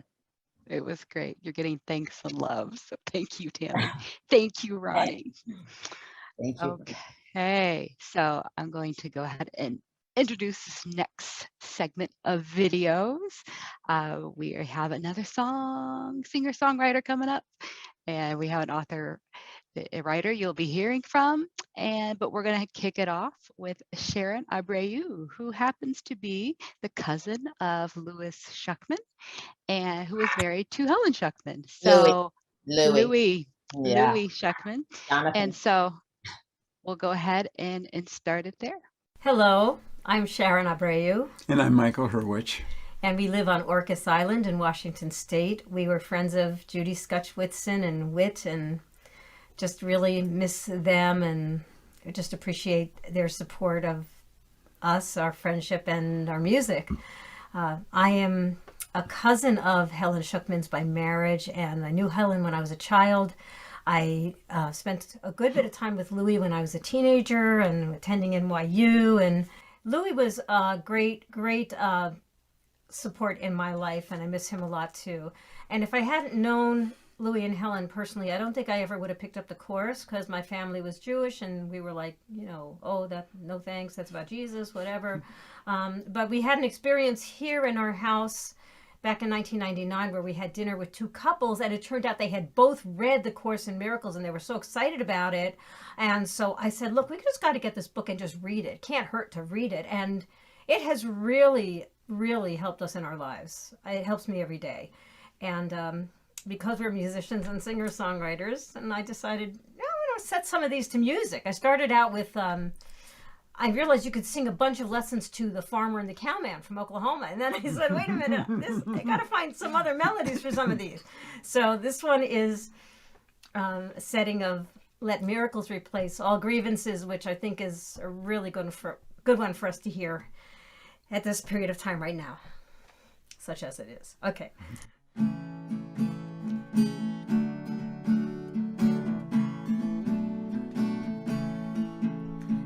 Miracles replace all grievances, all grievances.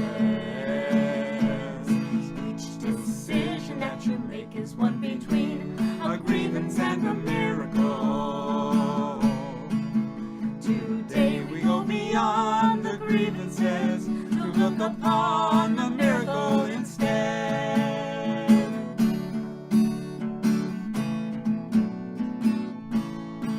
We will reverse the way you see by not allowing sight to stop before it sees.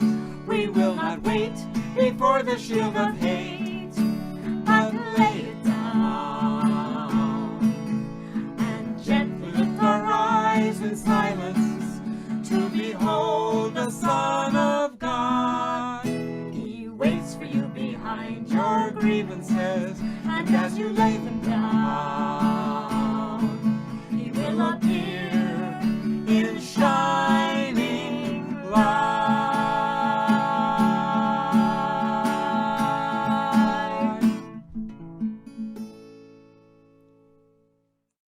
Hi, I'm Alan Ishak. I live in New York City.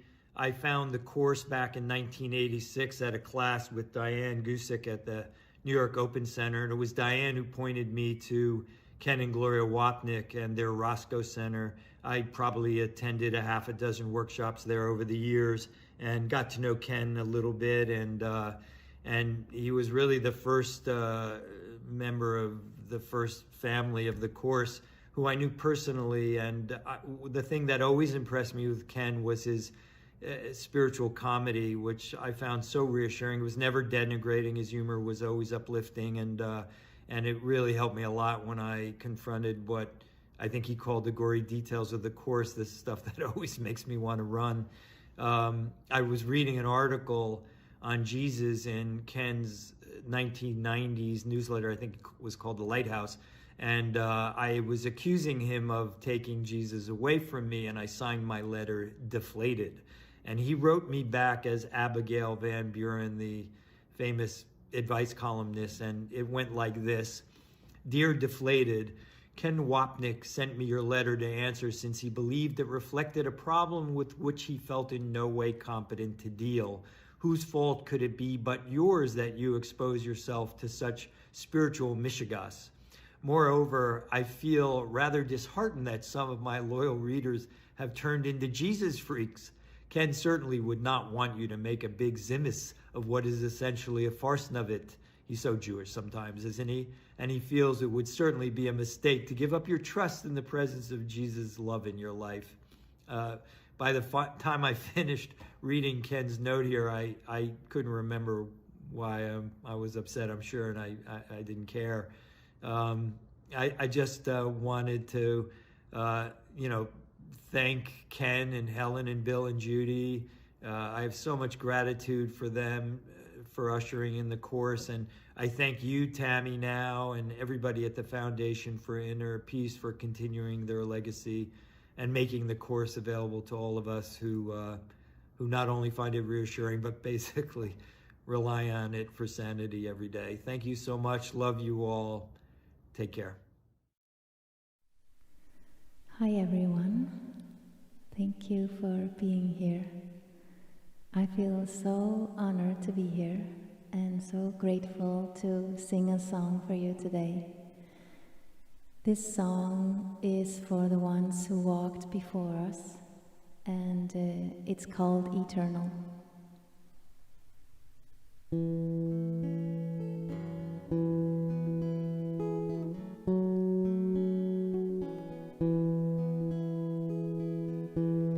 I am limitless forever, changeless. I bask in the light that I am, shining bright, eternal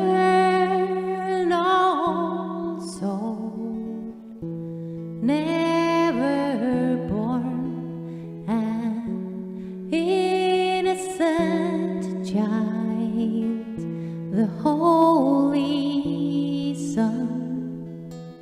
I am divine love, a pure presence.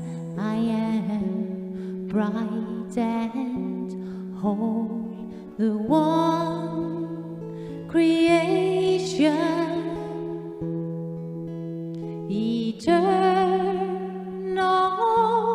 soul, never born, an infinite child, the Holy Son.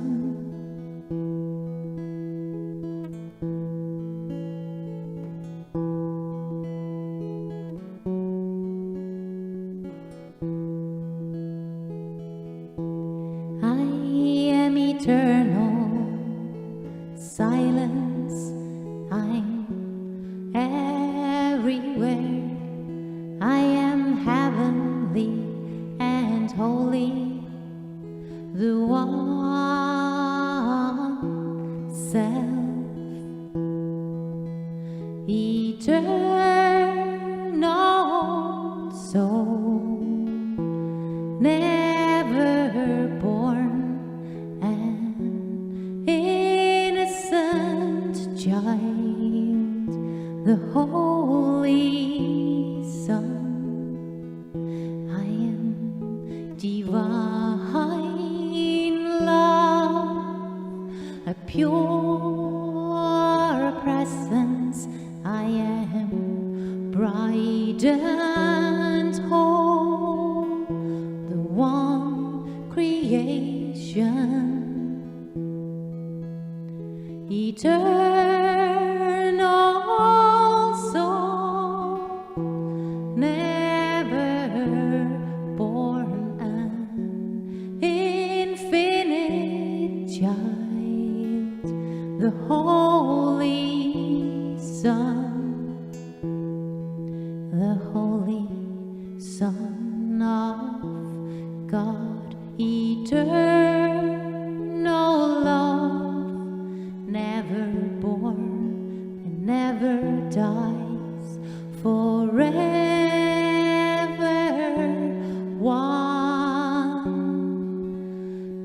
eternal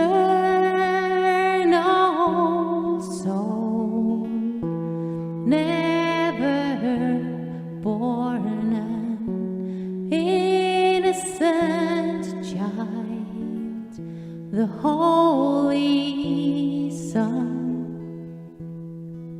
I am divine love, a pure presence. I am bright and whole, the one creation. I am eternal.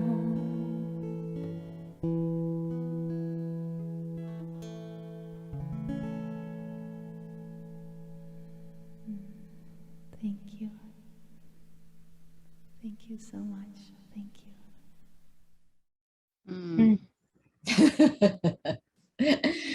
Yeah, beautiful. Yeah. A light beam. Really had fun getting to know her. Just a lot of laughter and stuff. And Yeah. David, and if anyone ever wants to catch the webinar with them, it was full of light and wonderful playing and questions. Yes. I love that letter that Alan Ishak wrote or read. Yes. The one Ken, oh my gosh. Yes. And hysterical. It is so funny. In fact, Alan and I and Matt McCabe just did a podcast on Miracle Voices this morning. Oh, good. And he's so funny. And if anyone wants to hear him or more, you can check out the podcast. It'll be up, knowing Matthew, it'll be up tonight, the latest tomorrow. He just gets them up and rolling. Speaking of which, the podcast with one of my mom's babies before she left, the webinars weren't enough for her, and she just decided podcasts are now the way of the present future, and let's get rolling on them. And I had a friend who was talking about doing a podcast for about a year before that, and my mother just got up and running with Matt, and they started this, and my friend was still talking about the podcast he was doing, and I said, a 90-year-old woman has done about 15 of them already, it's really not that hard. And after she passed, the torch yet again got passed on to me, who could not fill her shoes and could never fill her shoes. So I just had to go in as me. And I never have listened to any of hers, and I've never listened to any of mine. I just lived through it and really enjoy more and more and more doing it. What I thought, as with everything in this business, without what looked like it was going to be a burden, really has become so much fun. So the other thing I'd like to say in that is that there's an open invitation. So if anyone who's listening, or tell anyone else, if you know of, if you have a forgiveness story that you want to share, every forgiveness story, no matter how small it seems to be or how big, it touches people so much, and it's so individual and so personal, and yet it's so collective. And it's a really, I just love showing up and listening to them and playing with them. And so you are invited. Just go to the Miracle Voices site and sign up. So there's that. Also, Sharon, my mother loved Sharon's music so much, and she wanted me to play it on what she called her Hollywood deathbed. And it was, she had this big bed, still a king-size bed, accommodating Whit and her, even when Whit was passed. And I decorated it for her. It's covered with satin, white satin comforter cover, and beautiful sheets and orchid pillows. So she called that her Hollywood deathbed.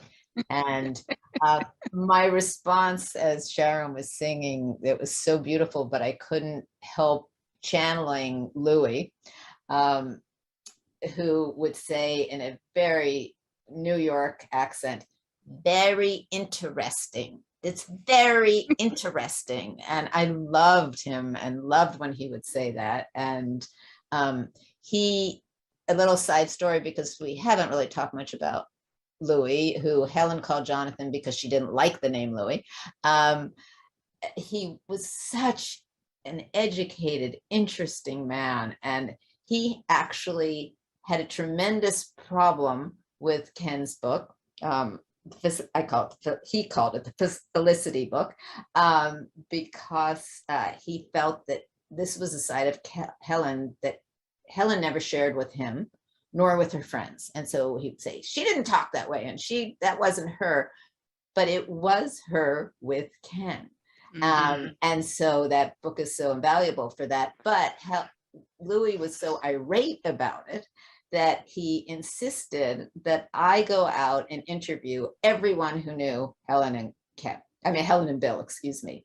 And so he set me off, and he absolutely insisted I do this. And he said he would fund for it, whatever my expenses were. And there I went, interviewing all of these people who are still alive at the time. And it got turned into, at first, a book, these interviews. But what happened was I read it, and my mother had it edited, beautifully edited, but it whitewashed it. It again whitewashed it. And some of the stories were so fantastic and so real that I couldn't let it go out in that way. And so we have had this for years, and now much more like in the Facebook generation of, I feel like it's getting to be time where those interviews can be shared. And, most of the people who even gave the interviews have passed away, so they won't feel, concerned about their own reputations in it. And at some point in the near future, I'm hoping it may not be a book, it may be sound bites, and so that you can actually hear the interviews without me in them. But he inspired this fabulous piece that we have in our archives that are, hopefully soon to be shared. Ah, sweet. Very good. And he would read this, and you go, see, she didn't say that. See, she did say that. See, and then he was amazed at some of the things he said to some of the people, because she kept that world a secret from her husband.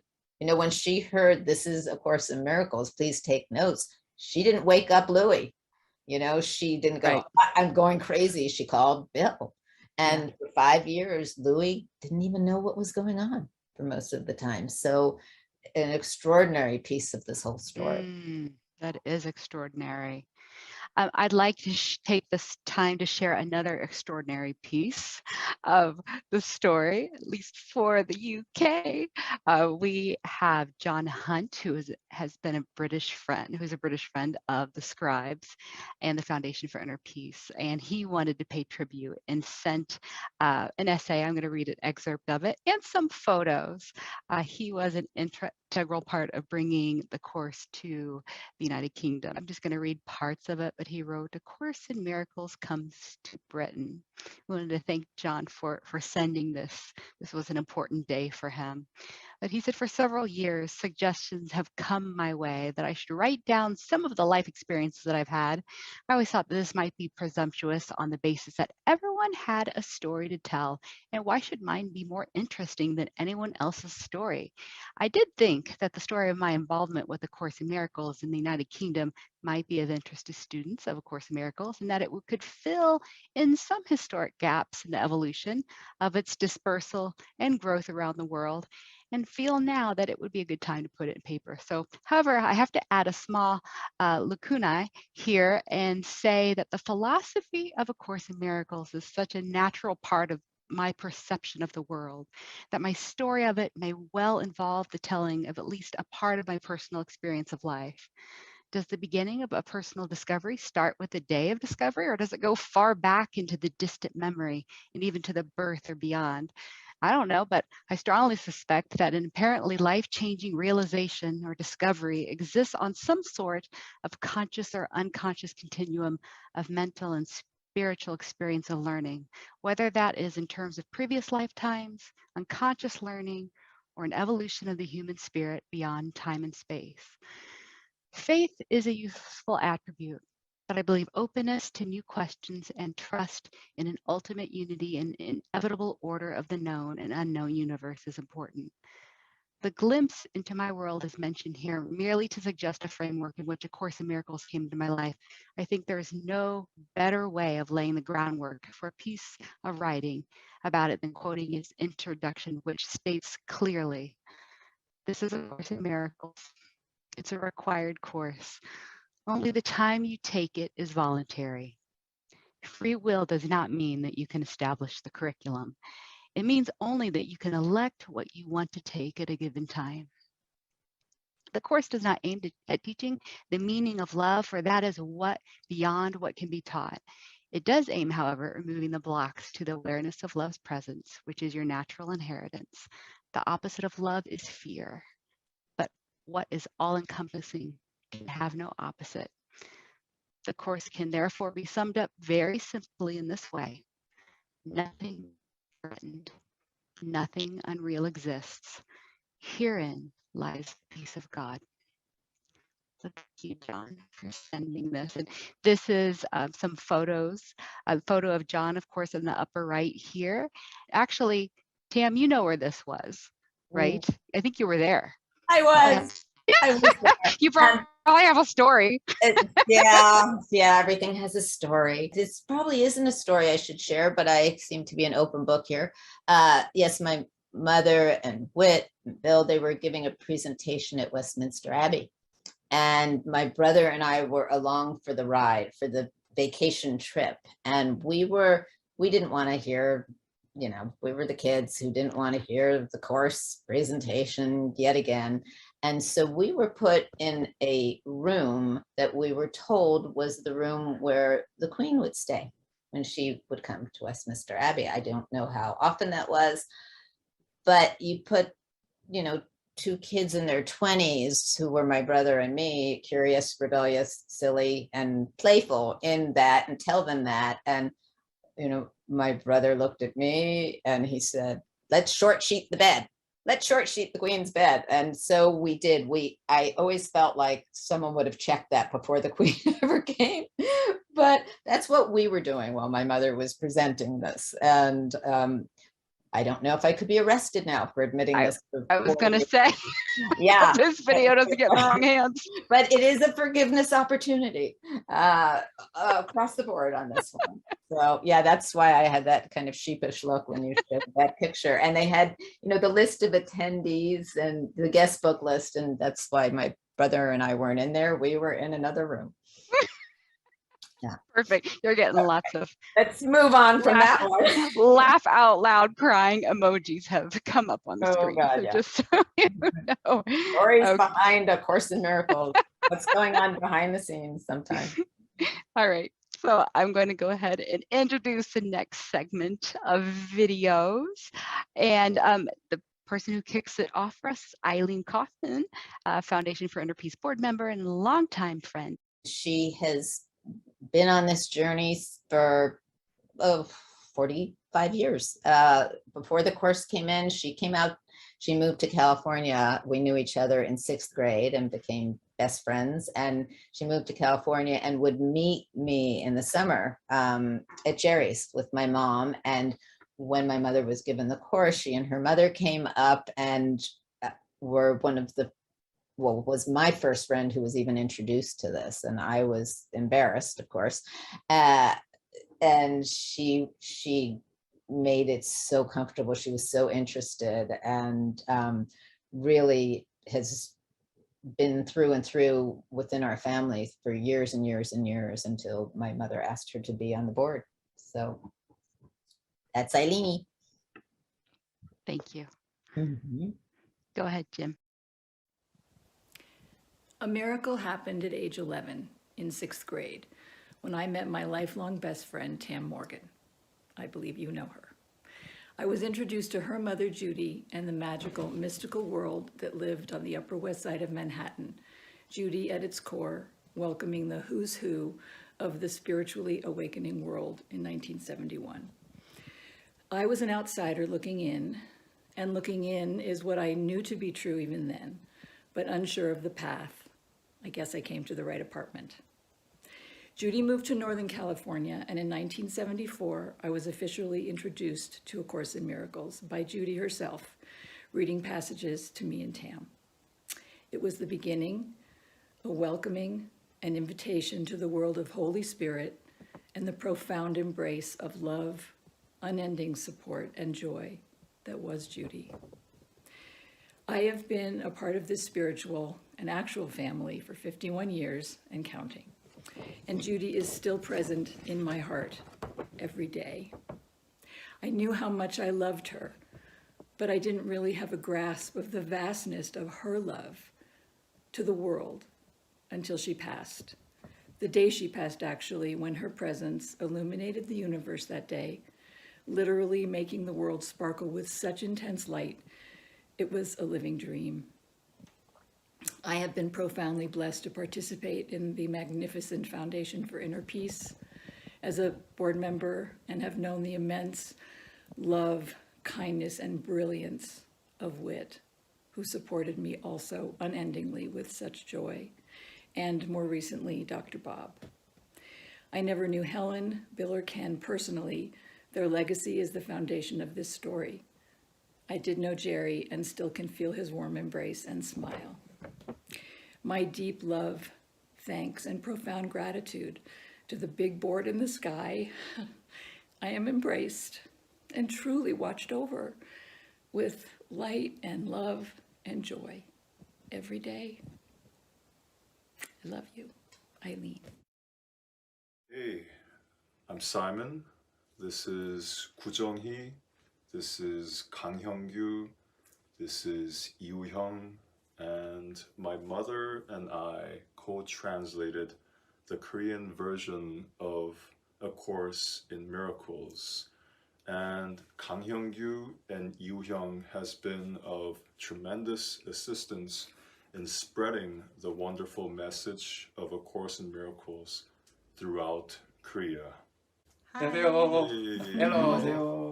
Sending our love to all of you at the foundation and also everyone else throughout the world. We are very grateful and happy to be a part of this celebration. Have a good one wherever you are on this planet. 욕심 보지 않을까요?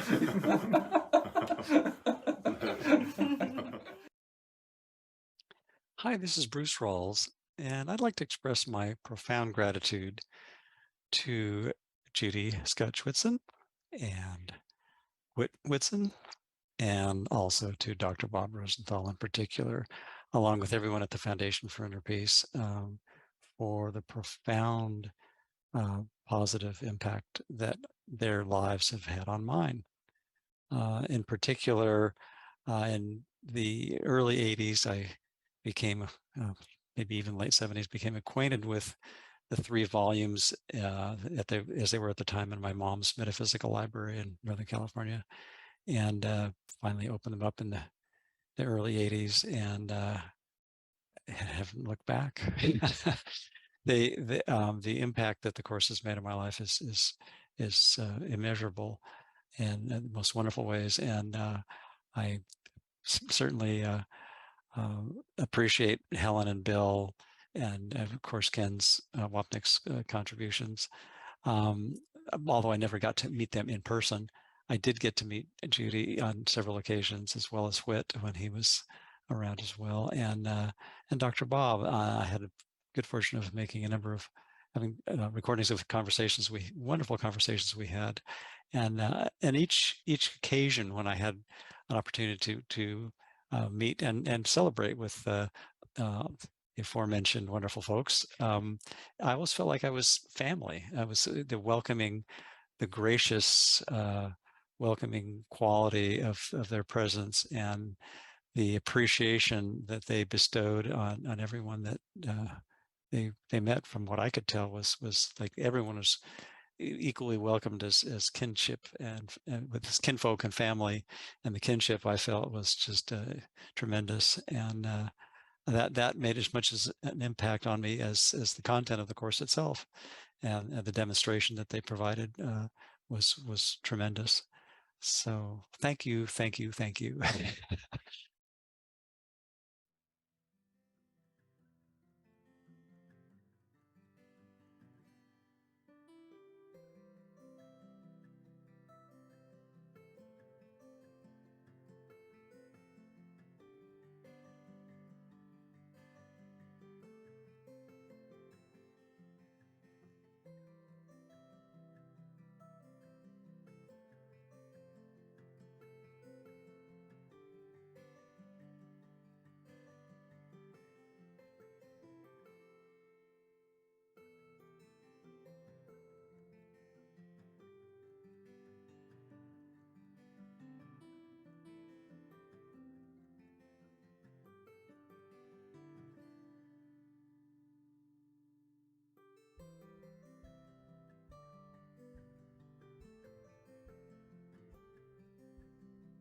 So beautiful. That last photo montage to music were from Foundation's Canadian friends, Gabriella and Alzana Elise. So thank you so much. And also always great hearing from Bruce Rawls, Eileen and Simon. And thanks so much, everyone. Yes, that beautiful montage from Alzana and Gabriella.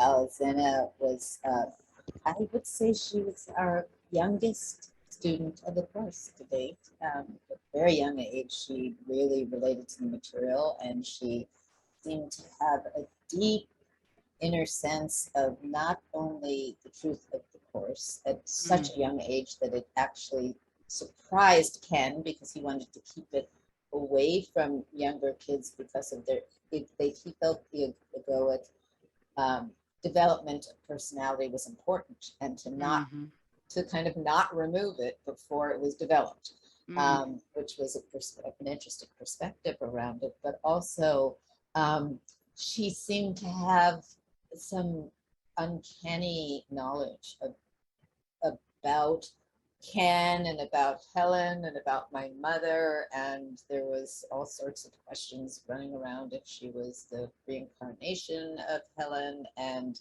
to me, in my world, that made no difference one way or the other, that this being and her mother were such exceptional, wonderful beings that cared about the course, and with so much light and love and laughter. So really appreciate that they set that in. It was beautiful. And I get to Bruce Rawls. This is just context for you out there in case you want to know these side stories. If not, like pause and then fast forward.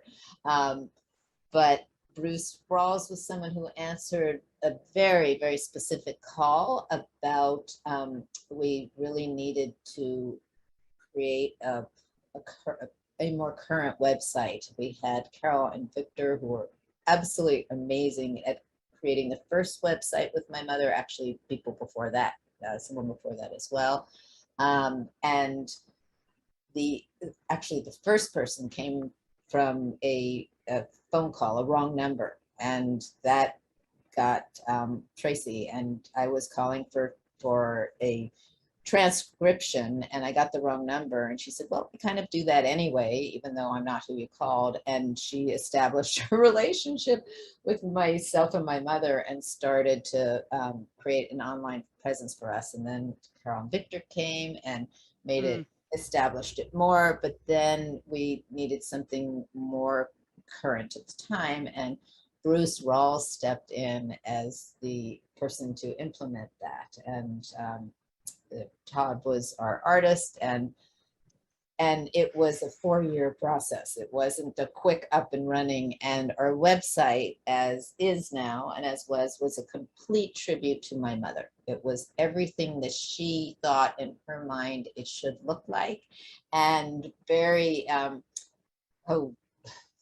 archaic in a holy sense, and a sanctuary to go to, with all original drawings and original artwork in a certain way, and not just photos. And it made my mother's heart sing. So it was a deep tribute to her as we move forward. And there was so much applause and criticism. People, like in anything, this is horrible, this looks awful, or this is just amazing, and I go here and I feel holy, and which is what we were hoping for.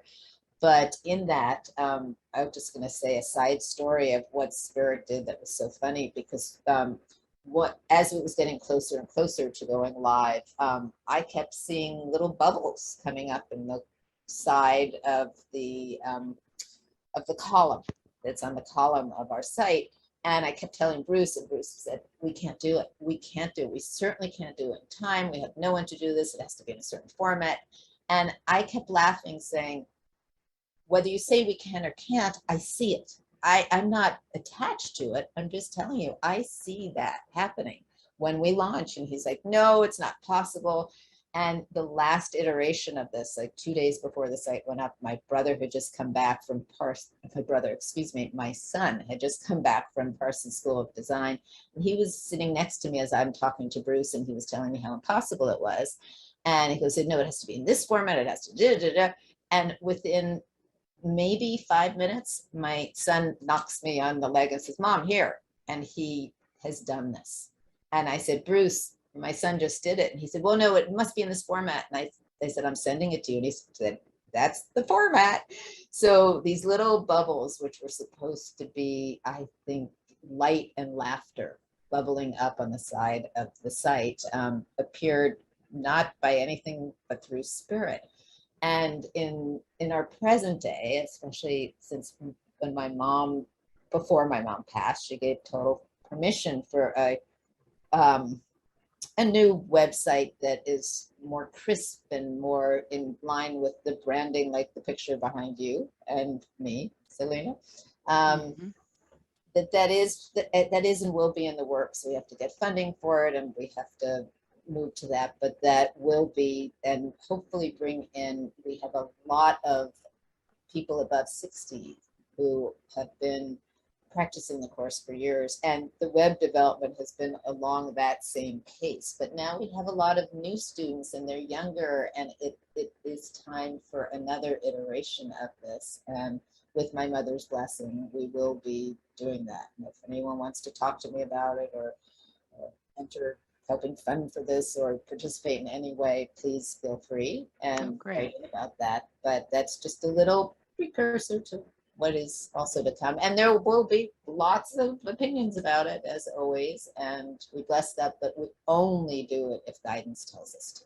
And we have heard so far, pause, no, and when it opens up and it's right, that too will happen. So thank you, Bruce, for your incredible dedication on a project that was challenging and new for its time as well. And then thank you to Simon for representing the translators. There's translators of courses in over 27 languages all around the world, and the deep relationships that the translators had with Ken for years and years, and some now new who are having it with Diane Gusick, and had it with Bob Rosenthal. So just to get a beautiful representation of that. We have a lot of videos of gratitude from the translators for my mother that we're not sharing on this, because we've shared before, and perhaps at some other time we will again, that are on site. And thanks to Eileen, as always, because she has been through everything, and she sure knows how to get the sentiment in, and she usually cries when she gets like that, so she can make other people cry. It really brought me to tears. Yeah, it brought me to tears. So beautiful. Thank you. Yeah. Speaking of translators, I do have a contribution submitted by Isabella Popani. I'd like to just take a few minutes again. Isabella Popani is an Italian translator of A Course in Miracles, and she sent in something for us to share on gratitude. And what she wanted to say is, it's very difficult for me to express my gratitude because I feel words can hardly express my feelings and appreciation. I need to give my thanks to Helen and Bill for their decision to work together and allow the transcription of the course. Without their dedication, we wouldn't have any Course in Miracles. And on a personal level, I wouldn't have the answers I was looking for a long time. And I feel immense gratitude for Kenneth Wapnick, who not only helped in having the course ready for publication, but also helped me on my personal journey with the course in my life. We've been working together in the many years devoted to the Italian translation and many other afterwards. But my gratitude goes beyond that. I need to thank him for his love and patience, not only for having answered all those questions that I've asked him, but his love and his presence was and still is a precious gift in my life. My gratitude goes to Judy also. Without her, we wouldn't have the course available. She followed her inner prompting, and the door opened so that she could publish the first copies and give birth to the Foundation for Inner Peace. When I sent my first letter to the Foundation for Inner Peace and to the Foundation for A Course in Miracles, I would have never imagined that I could receive an answer that opened the door for me to become a translator. This was my first contact with the Wit. For years afterward, I had a lot of correspondence with both Wit and Judy, and it was only years after that I could finally meet them in person. Only on my arrival in San Francisco, I felt welcomed and loved, and I felt at home. And from that moment on, our connection became deeper. So thank you so much there, Isabella. Thank you for reading that, Selena. I only regretted that you didn't read it with an Italian accent. I could have, Yeah, Renato. try again. I have a Latin background. Okay, next time. Okay, so let's go ahead and introduce our next set of videos. And yeah, we have Jackie Laura Jones kicking it off for us. I'll give it to Jim. Hello everyone, it's Jackie Laura Jones, and wow, what an assignment all these wonderful people had. Our beloved Judy. I can still hear her in my mind. Jackie dear. From her infamous luncheons to her email exchanges with us, she was so inclusive, she was connected. She made you feel that you knew she was really with you in that moment. You were important in that moment with what you were saying. What a blessing.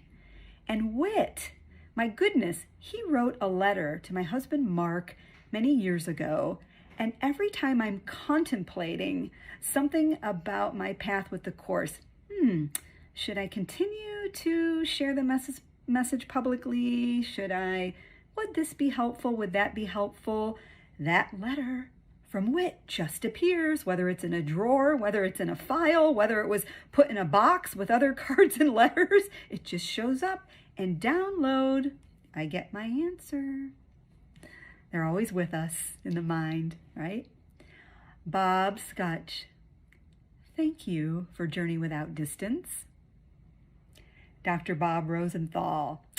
Dr. Bob, I had the privilege and honor of many podcasts with him. I think 3 or 4 audio and 1 video podcast, and his contributions to the discussion, his knowledge of the Course, just wonderful. And as he stepped up to be the co-president with wonderful TAM, the Foundation for Inner Peace, what a contribution. My goodness. And Ken Wapnick. Once Mark and I were going down years ago to see one of Ken's lectures in Temecula.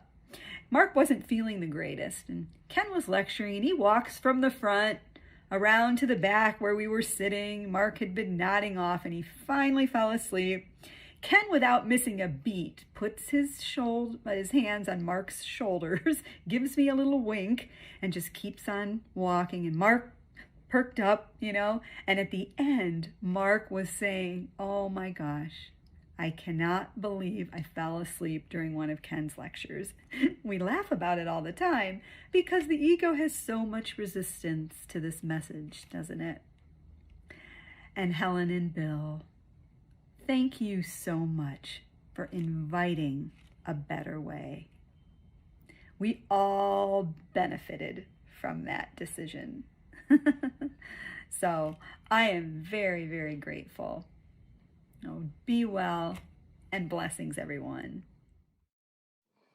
Hello, Judy. This is Yasuko Kasaki. We just finished Boston Conference 2019. This is a music video by Japanese miracle workers. うさぎおいしかの山ほうなつりしかの川夢は今も巡りて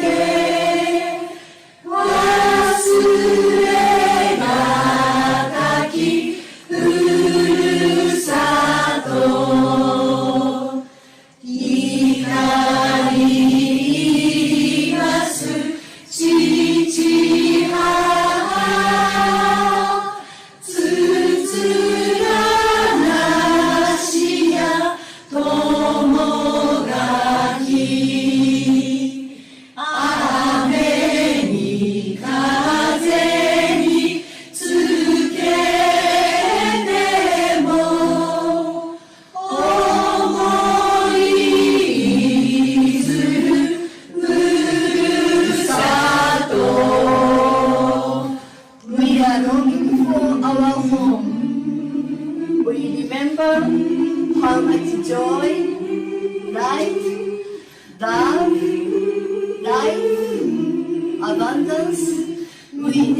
steadiest at home. We never forget that light at home. We never forget. Never forget. With Holy Spirit. Thank you for helping us.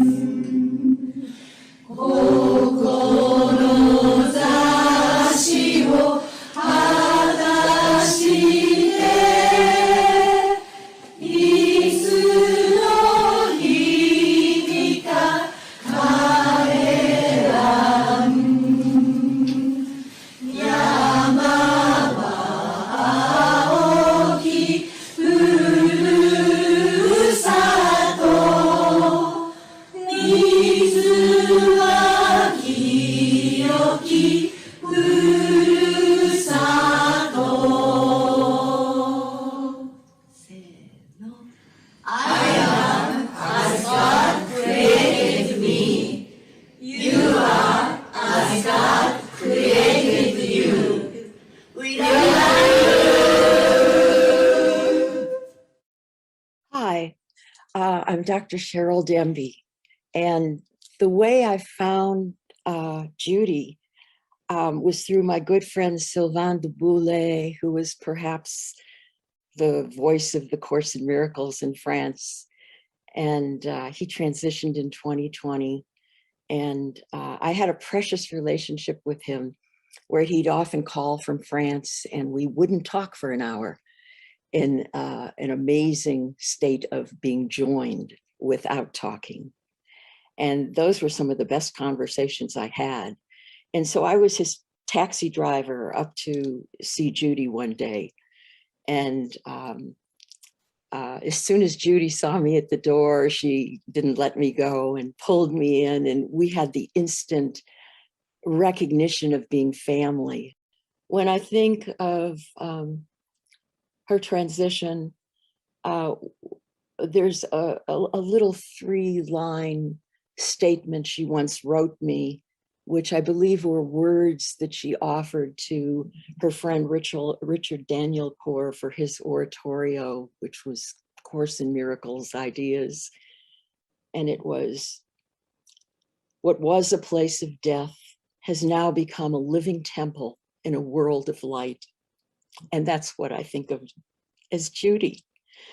And I want to also honor Dr. Bob, who I was fortunate enough to join in with Emmanuel and he for their Nevada Course in Miracles groups on Friday night for about a year. I came up from Lafayette and am so happy I made the effort to get to enjoy his wisdom and shining of light. So thank you all, the beautiful teachers of Course in Miracles that have touched, expanded my life, and with whom I'm joined now and forever. Wow. Thank you, Jackie.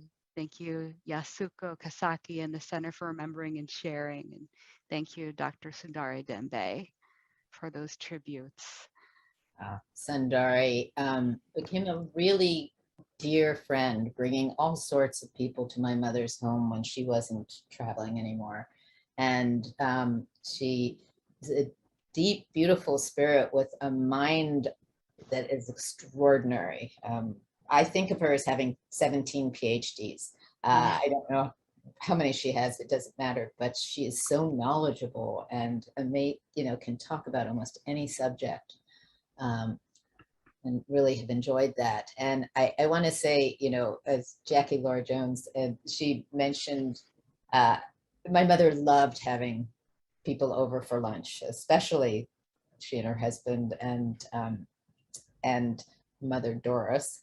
And my mother gave these fabulous luncheons for people it spared no expense of her own, the foundation, whatever. She wanted someone to come and feel completely treasured. And despite that, I have heard that many people think that specialness in the Course is a really bad thing, even though special relationship brings us to the experience of love, hopefully, if we use it for that. My mother made each person in her presence feel like the most special person on the planet. And through that special feeling that she gave, I mean, she got a lot of people who glommed onto her and wanted more, but through that experience, people experienced this tremendous, like, mother saintly love from someone, sometimes for the first time in their life, and that launched them even further. It was an experience of love in a profound sense that launched them and supported them further on their spiritual path to that awareness that that's in them. And it was, those luncheons were really fantastic. I was serving at a lot of them, so I didn't always love them, but I loved the people who showed. It's like, Tam, someone's coming over right away. Come over here. And so, you know, just beautiful. And Mexico, the Japanese translator, she brought me to an awareness that I hadn't thought of before, and telling me that especially with the Japanese students, and I don't know if it's especially, but she did make me aware that these students studied course both in their own language, in Japanese, and side by side English. So they go page to page. And the reason I say this is, and some people have heard me say this before, but I will keep saying it, that Helen did not want this course translated into any other language. And part of the reason that hasn't been widely focused on is because, as Helen says, we have a clip of her, and the only clip we really have of Helen talking about the course and its dictation is that she received a download, an energetic download that was not in words. Then she put it into words. She wrote down notes, like, you know, when secretary, I call them hieroglyphics. And then Bill actually helped with the transcription of them, you know, every morning as she would give him the notes, the listening stopped and waited for her to write it down into words. And then Bill and Ken helped her edit it into what she kept calling a symphony, that it was a tonal download of intuitive channeling. And the words came through in a kind of like separate way that she put in sync. So every word as she put it mattered to her tonally. And I referenced it to something like the Kabbalah, where each Hebrew letter represents a sound. So Helen felt like she worked so hard to get that transmission to sound the way, with iambic pentameter and other things, to sound as close as it could to her own download of this, that she couldn't imagine it being translated into any other languages ever.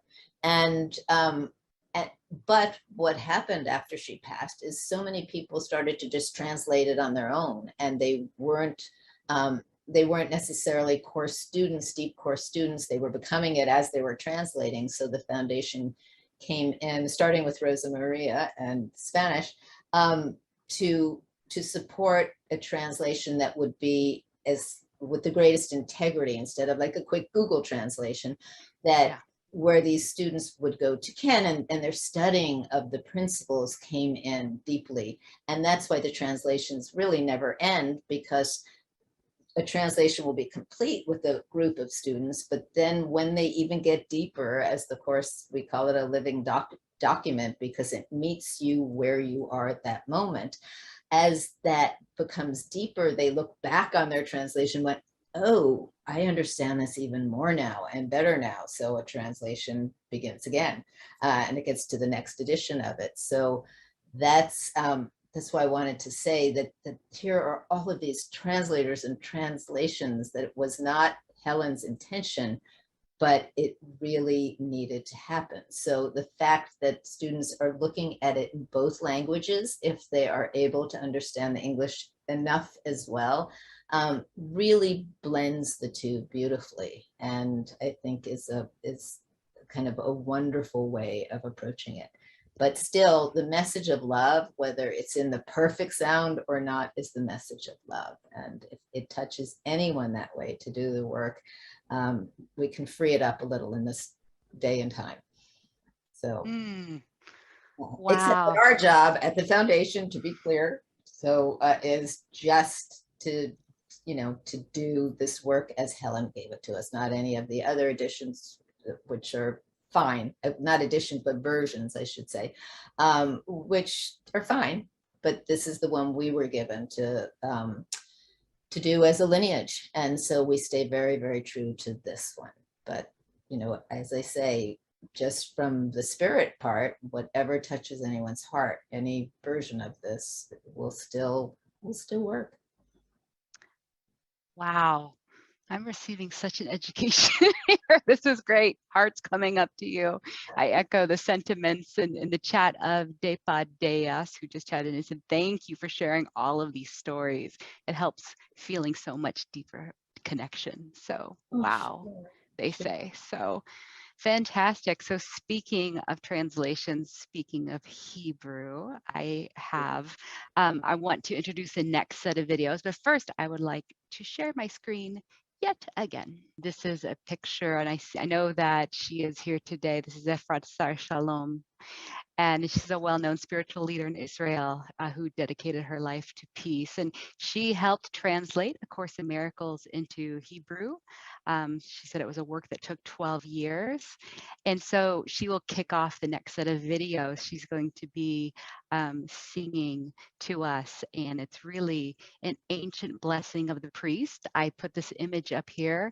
She sent this to me, so it gives you an idea of what she is saying. But she said it sounds so much better in Hebrew than translating it word for word, but you can still see it here. The Lord bless you and keep you. The Lord make his face shine on you and be gracious to you. And Lord, turn his face toward you and give you peace. So this is Efrat Sar Shalom. Blessings, greetings, blessings of peace from Qumran in Judean desert, where we all walk together with Yeshua the Nazarene.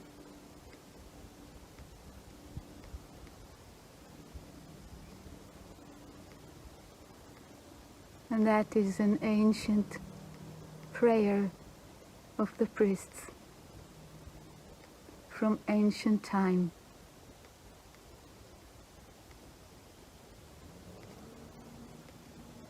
To you, our mothers,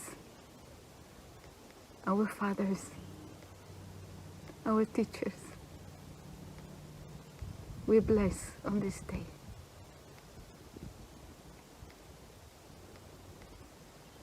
יברכך אדוני וישמרך.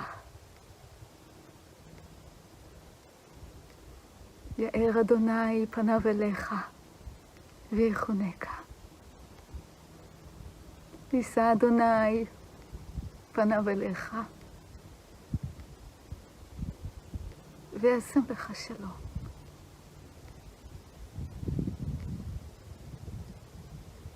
יברכך אדוני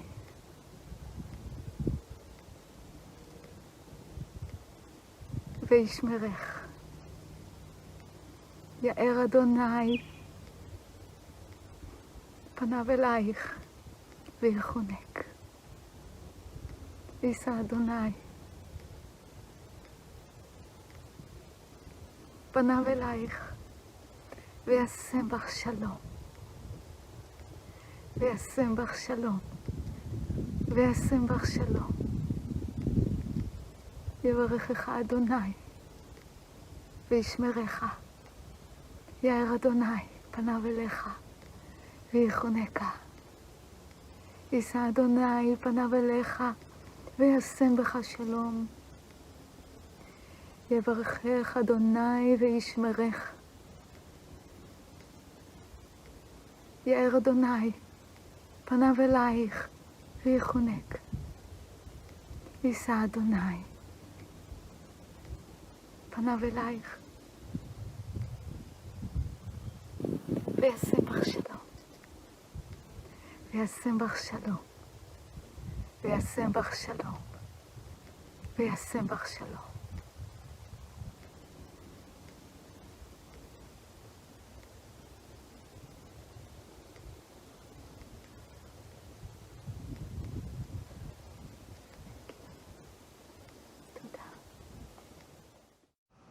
Greetings to all. I'm Beth Bowles, and in 1989, I was the Unitine leader at Unity of Tucson. And I was guided to do a book study based on Jerry Jampolsky's Love is Letting Go of Fear. I oftentimes wonder what kind of impact that book had on those teens. I had been introduced to it many years before, and I know how it impacted my life and brought me to the Course in Miracles. I wish you all a wonderful day and many blessings, and thank you. Take good care. Bye-bye. Hi. I thought the idea of honoring all these people who helped the Course to reach us simply wonderful. And I feel honored to be able to speak a few words here. I am Maria Amélia, and I'm from Brazil. Words always being sufficient for me to express my gratitude for the contribution of each of them. They brought A Course in Miracles exactly as the author asked, and their effort together with the two foundations, Foundation for Inner Peace and Foundation for A Course in Miracles, was and is fundamental to keep the message intact from the distortions that the ego thought system will always try to make, as we know. We, students who already know this, in gratitude will not fail to inform everyone we meet and who choose A Course in Miracles as their path. My deep gratitude always to all of you, Helen, Bill, Ken, Jude, Whit, Bob, and so many more involved in this sacred task from the beginning, in this present moment, and into the future. Into the future, at least as long as time is useful, right? Thank you for this opportunity. Thank you. Hi, I am Yuri. I am the Catalan translator of the Course in Miracles, a translation that is finished but not yet published, and I hope it will be published very soon. I was invited to take part in this celebration, and I'm very happy, so I decided to sing a song that I wrote many years ago. It's called Tu ets llum. But for this occasion, I decided to translate from Catalan to English. So now it's called, or today it's called, You Are Light.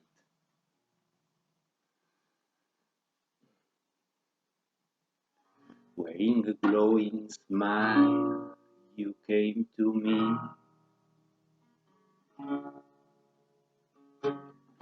Just a couple of words, I was desired. Your eyes breathing light and joy to everyone. Now I can't live without your warm embrace, because you are light, are warm, and are love, and you are peace, and quiet, and joy, and shelter to me. I walk inside the woods, I see you in every tree. The river's music tells me I'm alive. The birds keep singing in remembrance of your heart. Given to me with the sweetest kiss, because you are light, are warm, and are love, and you are peace, and quiet, and joy, and shelter to me. And you are the path leading to me, and you come to tell me I am here. I go with you, and each of us takes what's mistake, brings up his heart. Ooh. Because you are light, are warm, and are love, and you are peace, and quiet, and joy, and shelter to me. You are light.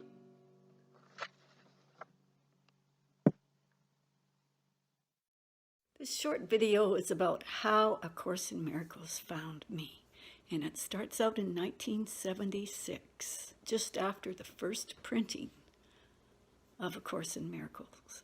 I had been reading a magazine called Psychic Magazine and had a subscription to it and had been reading it for a couple of years.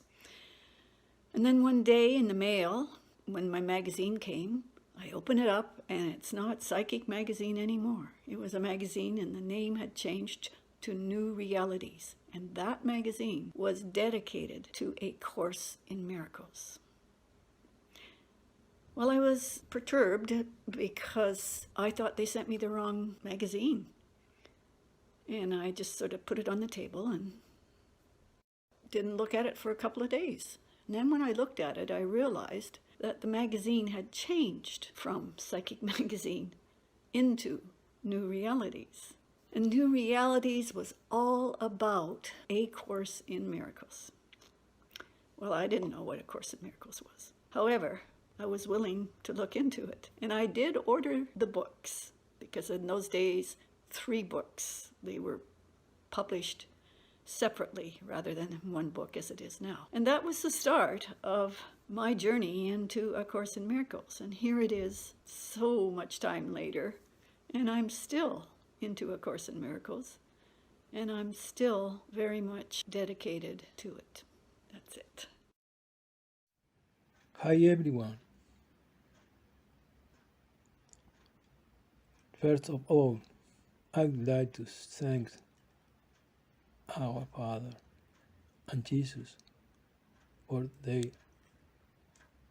message, this divine message, A Course in Miracles. Helen, today we remember you on the beautiful day when you were sent to us.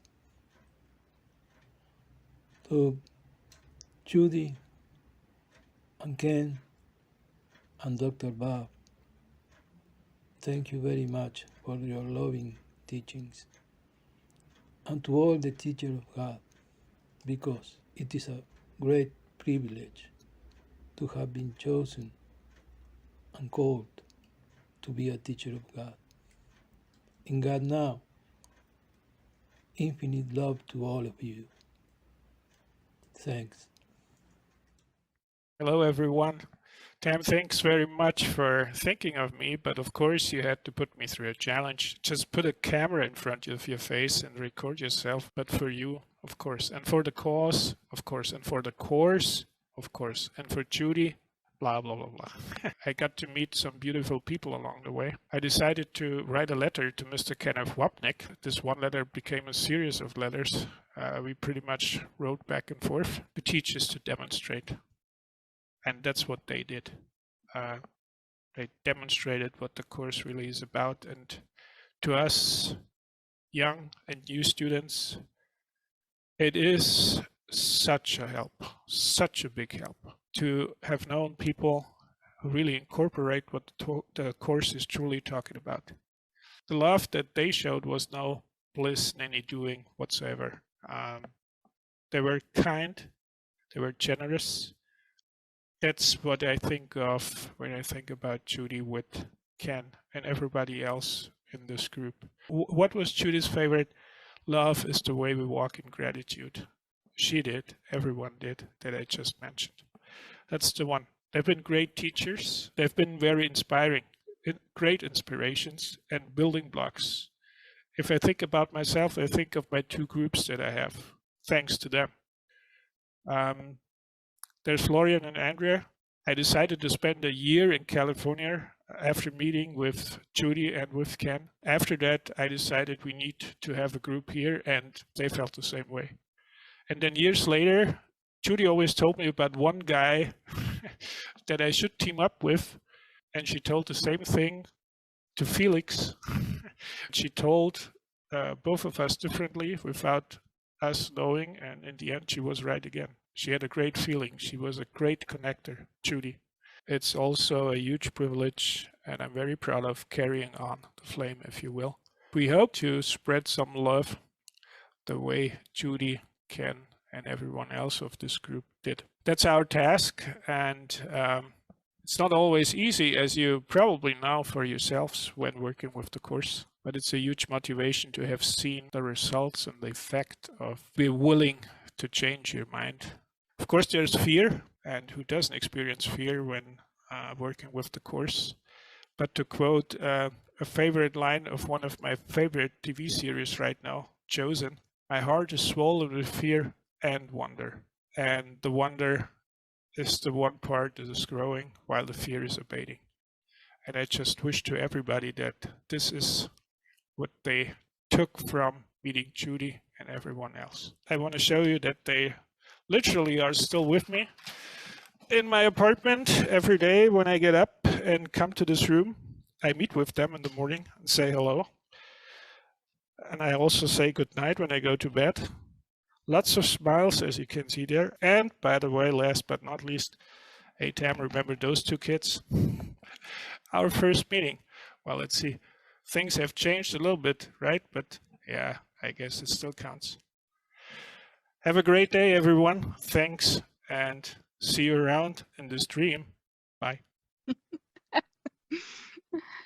So wonderful. I'm going to do this one pretty quickly if I can, because I know we're getting time limited, but I just wanted to say that Efrat, who my mother loves so much, and she's like a sister friend. My mom used to say that if anyone wanted to see the course in action from spirit shining through a being, meet Efrat. Her light is just extraordinary, and she really completely imbues the principle of the course in her daily practice. And Yuri's song was so sweet, but the most fun about Yuri's song, and I'm sorry, Yuri, but it's just me and it's true, is watching the equivalent of backstage Selena just really moving and not even realizing she's working, she's looking at lineups and everything, and she's just moving, and it was just a beautiful moment. So thank you, Yuri, because that love went right into her, and then me for watching that. And Roberta's story about Psychic Magazine to New Realities is such a great metaphor for my mom's path, because she went from being a pioneer of consciousness research, funding for research on consciousness, and her foundation being called the Foundation for Parasensory Investigation, to, once she got the course, opening to heart and spirituality in a whole different way, so that the psychic was just a piece on the path to that for her. And so that she got to open up the first or be in the first New Realities magazine when they changed their name and perspective was really extraordinary. Plus it was, I'm sorry we don't have it right on here, it was one of the more beautiful pictures of my mother ever taken, was what was on the cover of that, her eyes beaming love. And so it was just a wonderful thing. I still have several copies just because of her picture in that. And I'm just going to move quickly down to Andy.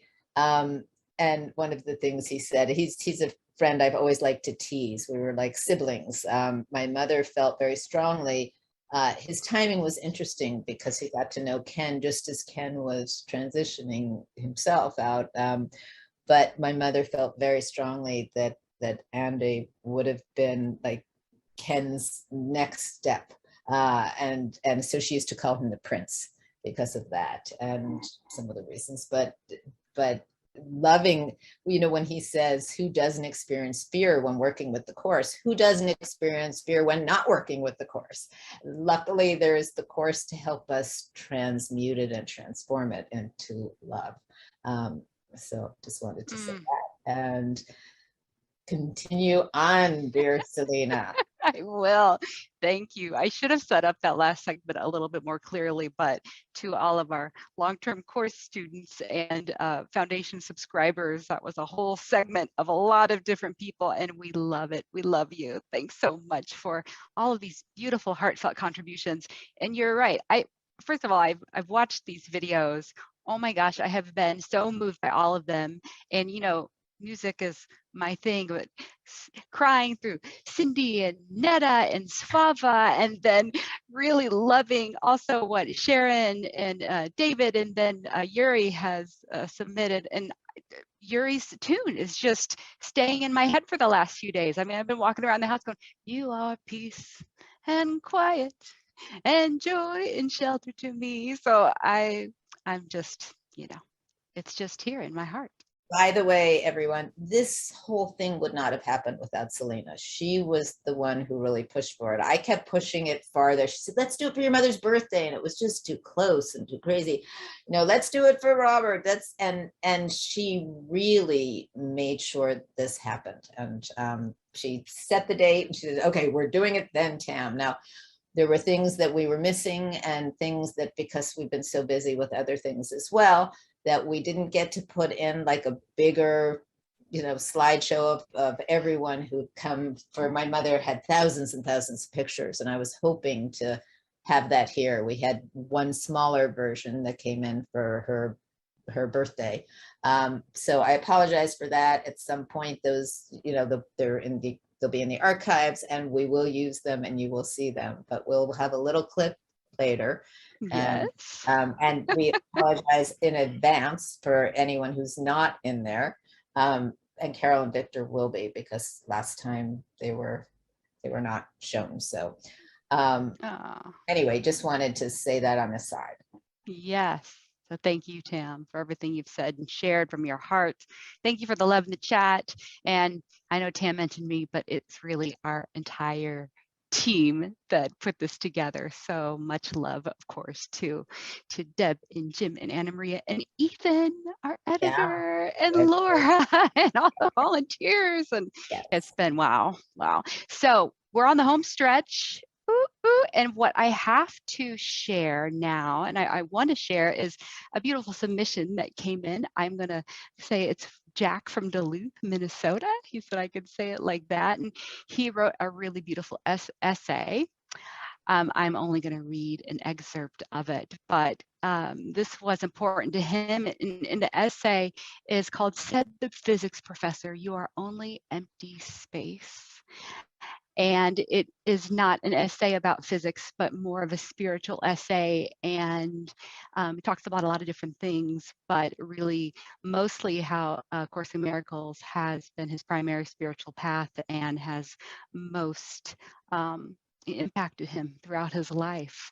So there would be a lot to say here, but I'm just going to read a little bit here this is from Jack from Duluth. So thank you, Jack, for sending this in.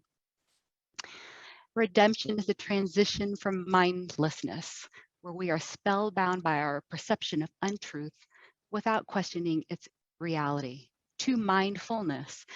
In the spirituality discussed in this essay, mindfulness is simply deciding for the Holy Spirit. Once that happens, the Holy Spirit wastes no time in pointing out the direction of that lighthouse mentioned near the beginning of the essay. And once we have the direction, we adjust our rudder accordingly. It's a recognition that the separation from God never happened. And all we have to do is accept the atonement and decide against the separation. And that leads to the touchstone of healing, forgiveness. In the way I regard it, forgiveness is not between two people, but purely internal. It is looking at our ego self, not with judgment, but with the Holy Spirit. It is looking beyond the illusion of differences we perceive among the children of God.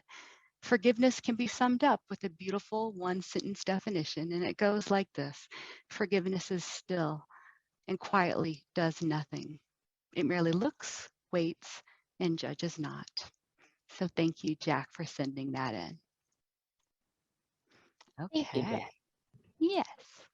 All right, so as I said, we are on the home stretch, and we have this next segment of video. Oh, it's our Foundation for Inner Peace volunteers. So this was a recent gathering of of several of our volunteers, not all of them, but several of them, with Foundation staff members Laura Fenimore and Cameron Stoya. So enjoy this next segment. It's a few minutes long, but listen to them share their hearts about how they found and how they've been moved by the message of A Course in Miracles and how it's impacted them. And they'll conclude with a lively rendition of Happy Birthday to Helen. So enjoy, and then we'll be back after that. Okay. Hi, everyone. This is Laura Fenimore. I am the Chief Development Officer and the Volunteer Coordinator at the Foundation for Inner Peace.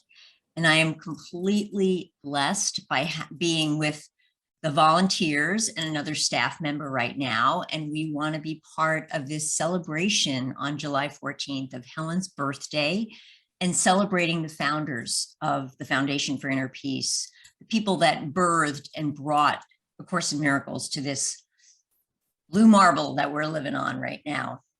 And this wonderful, messy, but happy dream. So I wanted to just say that I listened to the Miracle Voices podcasts. I listened to the old ones that Judy did when she and Matt started. I've been listening to the ones that Tam is so beautifully doing with Matt now. The ones where Judy talks about how it all began. I've listened to that one, I don't even know how many times, because whenever my car goes on, and when I think about them, like closing the shades and, you know, like looking at this book as if, you know, they were like afraid, and they just like handed it to Judy and said, here, take it home with the manuscripts. And it's mind blowing to me. It's mind blowing. And I know there is no time, but in the big picture, it feels like, a long time ago, and yet it was like yesterday, because it was just the 70s. This didn't happen that long ago in our time. And yet when I think about the millions of peoples that it has touched, and that like they didn't even want to have anything to do with it, they're like, here, you take it and figure it out. I mean, it's mind-blowing. And I'm just so thankful. I didn't have an opportunity to meet Helen and Bill, but I like pictures of them all over my office too. And I honor them, because talk about deciding for the world to change their minds. I mean, it's amazing. Like their conflict changed the world. And it's a miracle. It's amazing. And even though I haven't met them personally, I feel like I talked to them both. Even Helen, who I know wasn't as warm as Bill, it doesn't matter. She changed the world in her own way, and I love her for that. But I have met, of course, Judy and Ken and Whit and Robert Rosenthal and Jerry and those people. And whether we've met them or not, we met them all. Because if we didn't meet them in person, we met them in our hearts and our minds. So just thinking about the first time we opened up something Ken wrote, or opened up something that, you know, Jerry wrote, or any of them that we've mentioned, or Robert Rosenthal on a webinar, or any way that they've touched us. I know they've all touched my life deeply and really given me an opportunity to learn and grow even deeper. So, yeah, carry joy. You know, I forgot to read something that came to me. What you said just reminded me, because sometimes I've had a little problem with Helen. My ego would see Helen's ego. And of course, egos like to bash. But anyway, when I thought about Helen, and this goes for everyone, because as you said, there are so many people, including all the people who are watching this. Anyway, I just would like to recite this poem, or this thoughts that came to me. Oh, Helen of the dream, stick figure in the dream, as is the Carrie Joy persona I appear to be. Dear Helen of the dream, which chose only Jesus as the Holy Spirit as its teacher. Helen, through which the voice for God dwelt among us. Thank you, dear soul of an illusion we long awakened from. Thank you, Holy Spirit of Helen, for reminding us that the time for tears is over, and God's holy Christ is safe forever in God love, which he never left. Amen. Wow, Carrie Joy, that's beautiful. Thank you so much for sharing that. Really beautiful. And the last thing that I want to say is that besides Judy reminding me, like, remember the birthdays, that's important. She also just was completely blown away by the volunteers. You guys were blown away by her. She was blown away by you. So, I mean, really and truly, I think everybody that's here in this circle, and there are more volunteers that are part of this foundation, have had an experience with her, and many of you with Robert too, but they were just really blown away by how people wanted to be a part and to help this organization. So we thank you. We all thank you. She thanks you from the bottom, top, sides of our heart. Thank you for your beautiful service. And yeah, your hearts are just beautiful. So thank you. And we also thank you, Laura and Tam, and just from the bottom of our hearts, extend our appreciation of just the way that you hold space and just the way you pour your heart and soul and passion and love and your humanity. I'm so honored to know you and Tam, and you, what beautiful hands the course has come down into. Amen. Man. Yeah. Yes, Jim, thank you so much for saying that. Yeah. Laura and Tam especially, and everybody, but I just want to say you're beautiful, and it's in good best Yeah, hands. there's a wonderful staff here. It's just a beautiful, beautiful staff. I know that you guys in Symphony and interact with Tam and me and Tara a lot, but Deborah and Patricia and Selena and Anna Maria now, and there's just a symphony of beautiful souls that are everybody. And we met exactly, and Cameron was on, but we just are honored. And dear sweet Emmanuel, who yeah, I know. I just want to say one thing, because I came in with her for the Let's Discuss. I can't say enough wonderful things about her spirit, her soul. I just love her tremendously, and her light continues to shine in our group. And I'm so grateful that I had an opportunity to be with her, and will again. Thank you. Yeah, absolutely. So I would love to close this out by reading that prayer, that I am here only to be truly helpful. I'm here to represent him who sent me. I don't have to worry about what to say or what to do, because he who sent me will direct me. I am content to be wherever he wishes, knowing he goes there with me, and I will be healed as I let him teach me to heal. So, to all of us, love.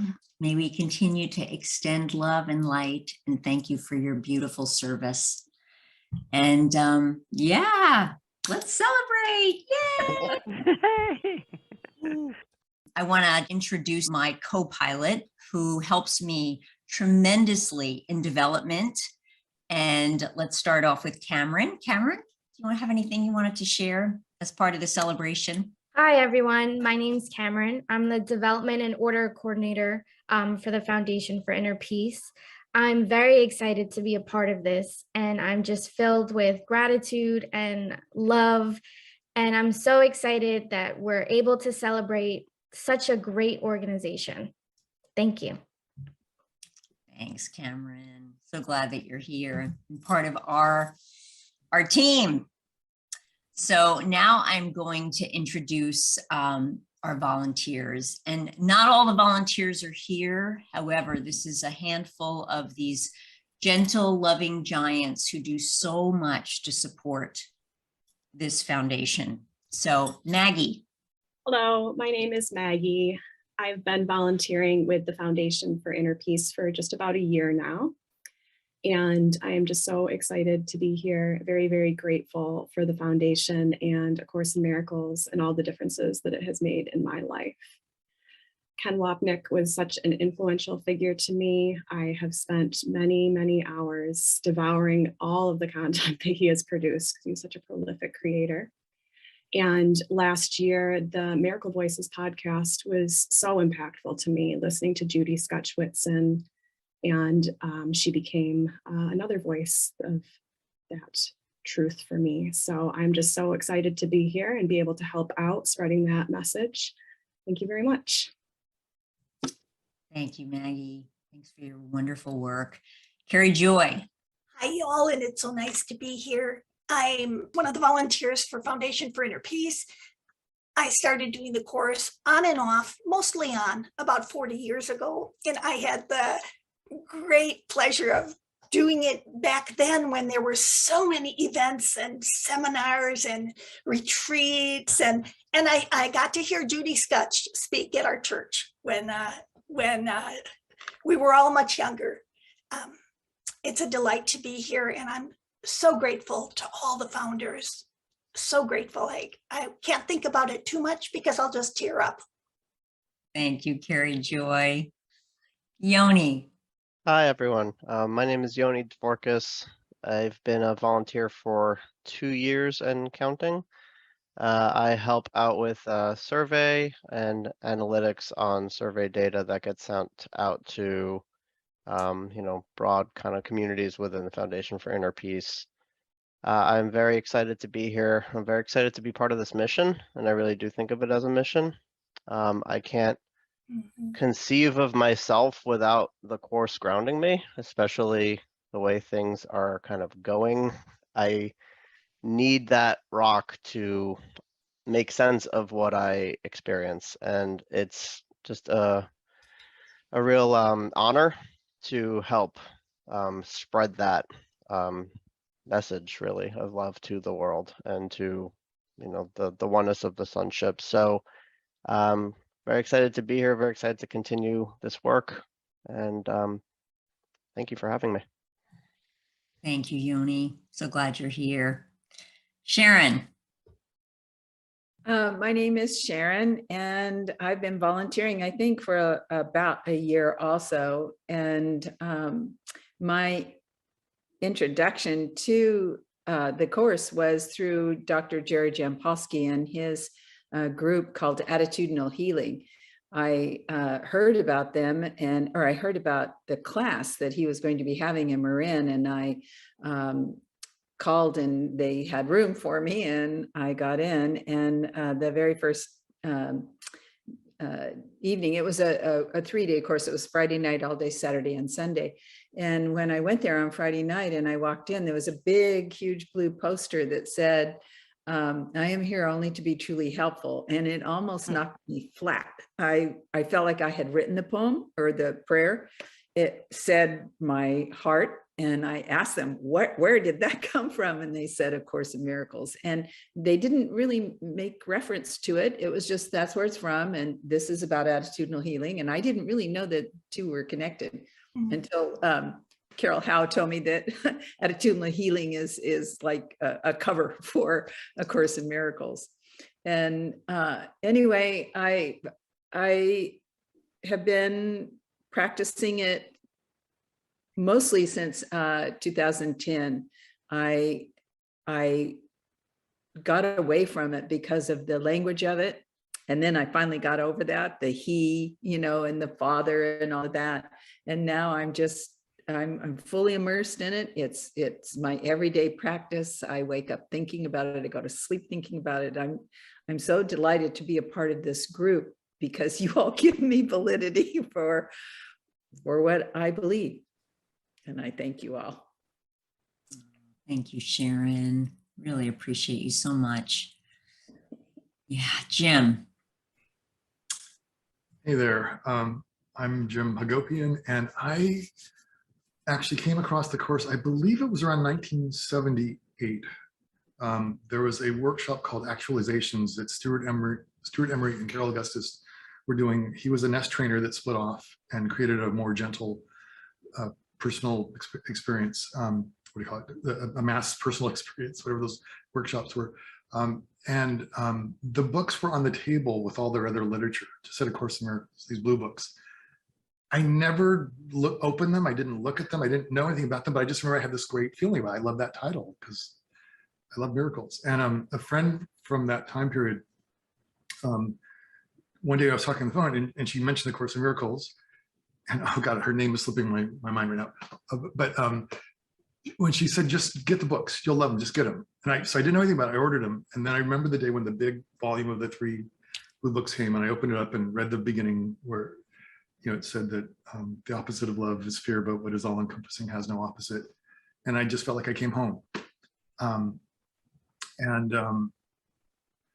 understand the purpose of our sharing here is to honor those that help bring the course into being distributed, being in our laps, and going back to what people call Jesus, which for me, I have a different word. I call it my friend, the source of the course material. Starting there, and the relationship of Helen and Jesus, the source, Christ, and Bill. It's a miracle in itself. The story of how the course became known through word of mouth without being promoted and advertised, and the way it got published without commercial publishers. It's taking a moment to just appreciate how in all the mishigash, or whatever we call it, of the chaos that is presented to us and our forms of media and relating to each other, knowing that this very pure material was so lovingly received and so lovingly made available and shared, so that we have it in our own laps and experience, and also just the organic way that there are different study groups. I mean, I did it all on my own, like a closet, like it was my secret. Like I just didn't think anyone else would understand me. The Christian people would be too offended and thinking it's satanic, and my friend who aren't religious would think it's too religious. So I just found that for me, it was like this very personal thing that just so deeply resonated, and I really felt my life in a place of waking up in the morning and just saying, I know I'm only here to do service, of letting love lead me to where the relationships are that I'm learning and they're learning, to remember that we're here to love and enjoy life. And now through another miracle, I ended up finding a little thing on Facebook that said that the foundation was looking for some help with the Zooms. And that's what I've been doing here, volunteering, is doing a little bit of technical back end. And I just, I love the course. I love all my friends, and especially the ones here in the Foundation for Inner Peace. It's not a cult, but it's so filled with love and the knowing, the vision, the knowing that beyond the appearances of all the craziness in ourselves and each other, that we are truly just here to love and bless each other. So thank you for letting me be a part of this celebration. Oh, thank you, Jim, so much for everything that you have to give and offer. And I love the lights behind you. Love that. Yeah. Derek. Yeah, hi, my name's Derek. I've been volunteering for 2-3 years, somewhere in there. And I love the foundation. I love everybody I'm looking at here. It feels like family. It feels like friends. It feels like I've come home. And it's so interesting to be here, because when I first got the book 20 some odd years ago, I remember, I think I flipped to the middle. I read a little bit, didn't make a lot of sense. And then I closed it and I looked at the front cover and I'm like, who the heck wrote this? And there was no name associated. So I flipped to the back cover and there was no name associated. And I didn't think to read the preface for quite a while. It might have been a year or more. So I was just holding this magical book that seemed like it came out of thin air for a year or maybe more. That was just my feeling about it.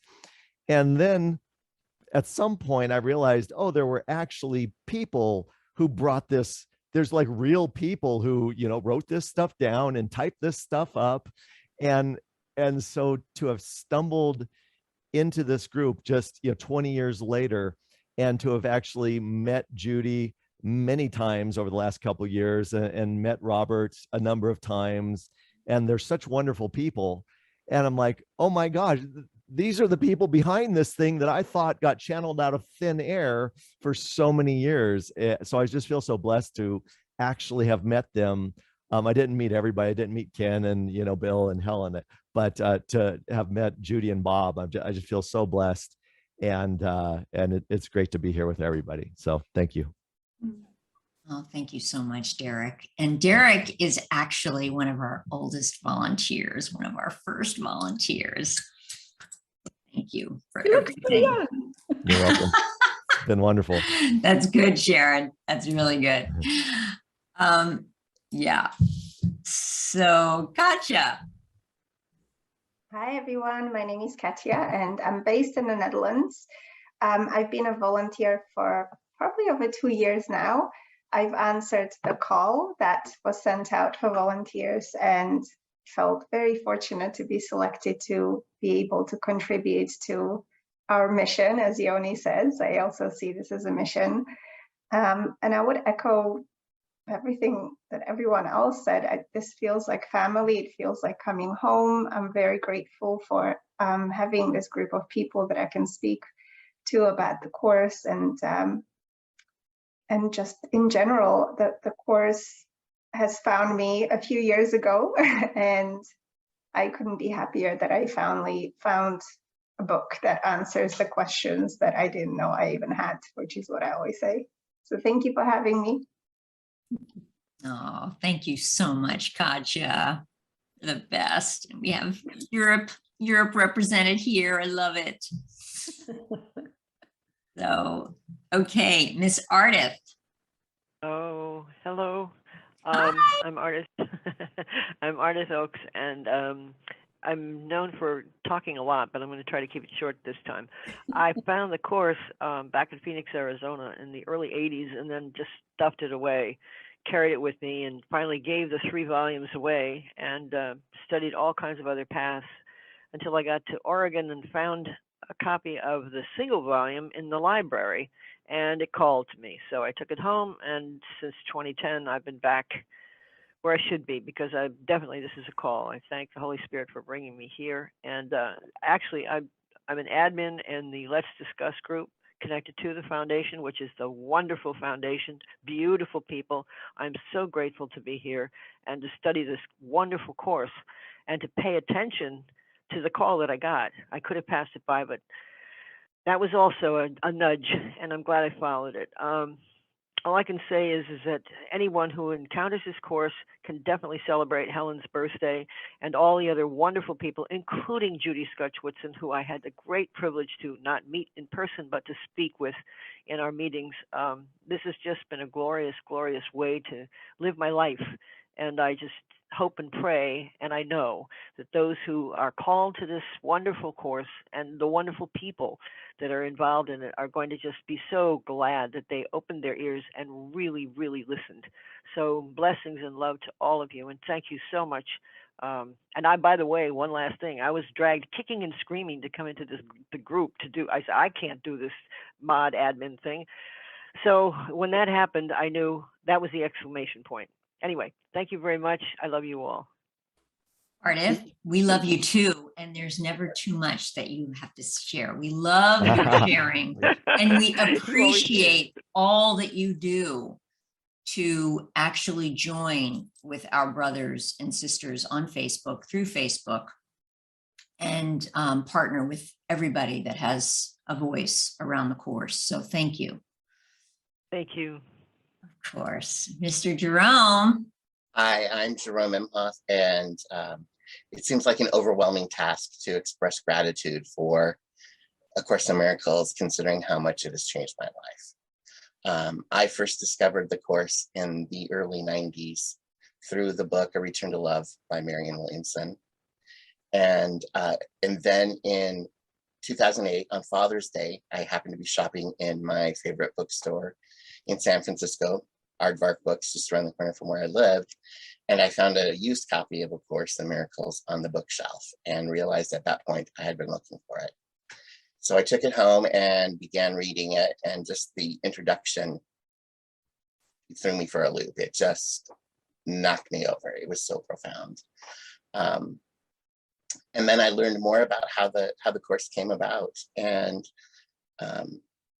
the faith that it took for Helen Schucman and Bill Thetford to take this down, to know what it was and to receive it, just overwhelms me. It blows me away. I think about the Virgin Mary growing up Roman Catholic, being told she was going to be the mother of Jesus, and her saying, I'm the handmaid of the Lord, be it done to me according to your will. So a few years, it's been probably a year and a half, I was invited to volunteer with the foundation. And the first time I met in a symphony, I had the honor of meeting Judith Skutch Whitson. And I saw her in the Zoom room. I saw Judith Whitson, and I immediately had this fanboy moment. Like, oh my goodness, are you Judith? Are you Judith Skutch? And she said, yes, she was. And then reminded me about specialness, that she was no more special than anyone. And that was just how Judy was and is. And knowing her for 8 months was such a gift. Yeah. And being a part of this foundation and feeling like I have a small part in the legacy of Helen Schucman and Bill Thetford and Judith Whitson and Kenneth Wapnick and all of the people who brought this amazing course into the world. Makes me feel so humble and so grateful. And as so many people have said, this is home. This is what I was brought here to do, to find this course, to live it to the best of my ability, to be a representative of what it says in the world, and to support the foundation. So there's much to celebrate. There's much to be grateful for. And I'm just so grateful to the Holy Spirit for giving us this course, and to all of the people who said yes, because it's that yes that has changed my life and the lives of countless other people. So thank you. Thank you, Jerome. Love you. Thank you so much. So thank you so much, everyone. I just want to add a few things. I am a birthday person. I love birthdays. So since this is going to be on Helen's birthday, I'd love to sing happy birthday to Helen. Dear fellow Cancerian Helen. So, and one of the last things that Judy said to me was, I'm so glad you love birthdays. Like I love birthdays. Keep remembering the birthdays. So Carrie Joy, that is one of her volunteering duties. She helps me remember, because we have a lot of volunteers and staff to remember birthdays. But that was something that Judy really valued and something I really valued. I have little things all over my office that she's given me through the past for my birthday, which make my heart sing. So anyway, let's just sing happy birthday to Helen. So does anyone have a musical tone that we could start with? I'm starting on C and you're starting on A flat. Derek, look at Derek. Derek's got his harmonica up. I got a keyboard here. Whoa! I can hit Yes, do it. All right, Derek, you ready? No, it's not attached with somebody. We're just gonna have to use the force here. We'll use the force. Okay, ready? 1, 2, 3. Happy birthday Let's start this over again. Yeah. We got to do this right. It's got to be higher. All right, here we go. Say a note. Let's hit a note. Okay. Happy birthday to you. Happy birthday to you. Happy birthday, dear Helen. and all the others. And all the Happy birthday to you.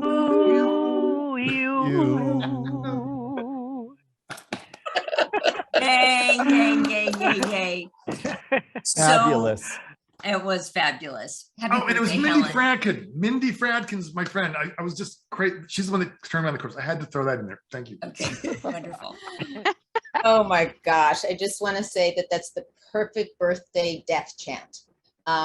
It combines everything about the passages of, death into transition to a happy birthday.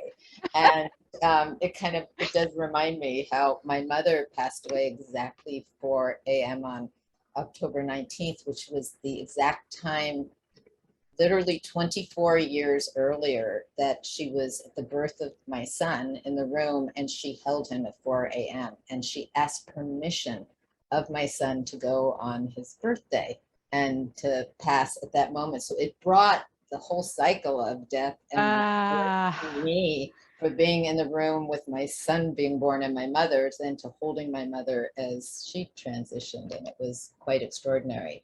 And I want to say that, this amazing group of volunteers that we call the symphony when we get together in a group on Friday afternoons. And it's based on Helen's love for the symphony, the chorus, as we discussed. They and we pride ourselves in the cacophony of our out of tune voices. We're all off key throughout. Every time we sing a lot to each other, the birthday song, but there's an enjoyment and a joy in every moment of it. And then besides the podcasts, the symphony group was my mother's favorite time of the week to show up for, no matter how badly she was feeling. She always felt better after being with this group of volunteers about whom she was completely blown away by the fact that these people would come and donate their time and effort solely from their passion and hearts for the course. And we could not do what we do without them. So I love having that as this, finale. Also, I wanted to say that no, ACIM is not a cult. But it is a culture with like 1 billion acidophilus like probiotics to bring love into every situation, to create a really truly healthy environment. And that's how I see it when people say, are you part of a cult?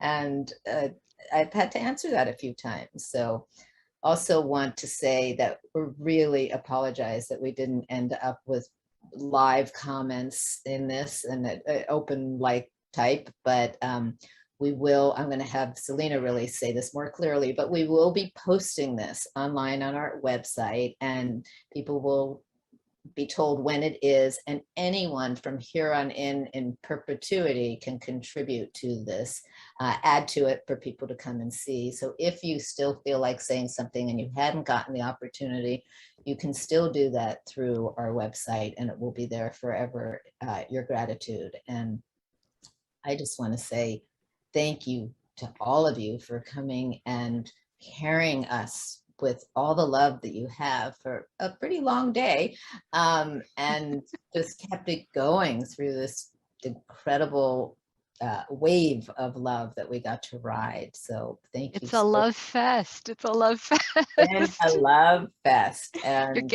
you're getting lots of hearts, by the way. I was going to play that little piece of the medium who was channeling my mother to say what she really felt about this, but I will just tell you that what she said was very clearly that she never wanted it to be about her, but she realized that this isn't about her. It's about all of us showing our gratitude for her through about the course. And for that, she approved. And that every player in this who we mentioned, the founders, the different people like Jerry Jampolsky, like Wayne Dyer, even just who contributed and were associated with the course and its principles, we have tremendous gratitude for, because it builds on itself and each other. And I do want to say also that give a special mention to my former co-president, Dr. Bob, who will always be in my heart, my co-president, who still provides me daily with forgiveness opportunities for pulling me into this position. He really did. He begged me to do this with him. I did not want to.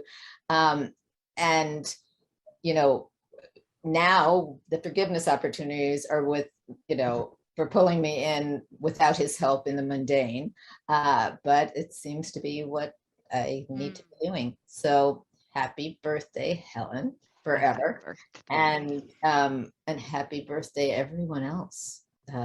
And happy passage to all of those who are transitioning and passing. So. Yes, thank you, Tam. What a festival of love. And we thank all of you. Before we go, we've had a couple of requests. Someone wants to see everybody here. And while this is a webinar format, we can't quite do that. I do want to just quickly, like for 30 seconds, ask the panelists here today, please turn on your camera. I'm going to change the view so people can see. We have Deborah, we have Anna Maria, and we have Jim. Hold on, my view. Let's see. Follow gallery view. And Jim, turn on your camera. Say, wave everybody. You're on camera. Just wanted to pull you out. And I wanted to give a special shout out today to the team. So much. I'm adding in, sorry, and I'm interrupting for a second, Selena, because yes, so much this team that makes these things happen. And I am going to say, Deborah, who's extraordinary with all the international relations, and Jim, who's extraordinary with pulling this together and allowing us all to see the images and everything you're seeing. And Anna Maria, particularly today, as she is recovering from COVID. And she is not contagious to us, but she's still showing up, COVID and all, and that's the dedication of these people. So truly, truly, truly, we know, you know, I'm not a body, I am free, but as Bill Thetford still said, his pun was, I am a body, I am sickly, get me to a doctor quickly. Both can be true ones. But we know the deeper truth. And thank you for the love that you each share, and that everyone who showed up here shared, and all the people who are just going to see, not just who are going to see the recording, know that the presence of all of these others are there with us. Yes, thank you, Tam. Thanks again. And yeah, again, shout out like Tam did. Jim did an incredible job today on tech. He's having now some technical issues, so he can't turn his video on, but you saw him earlier in the volunteer video. And thank you, Deb, for working chat. Ethan, who's not here, put these videos together. Thank you. At the last minute, by the way. And everyone saying, oh, sorry, missed the deadline. Can you put me in today? We got that up until last minute. And Ethan has been extraordinary about pulling this together. We did. So thank you everyone for coming and your contributions. And I don't know what else to say. All the love that we're feeling and seeing with your emojis, like Deb has posted and like Tam has already said beautifully, we will be posting this entire presentation on our website, and you'll be able to continue to add your tributes. And we're going to let you know through email, social media, when that will be available. So that will be coming up.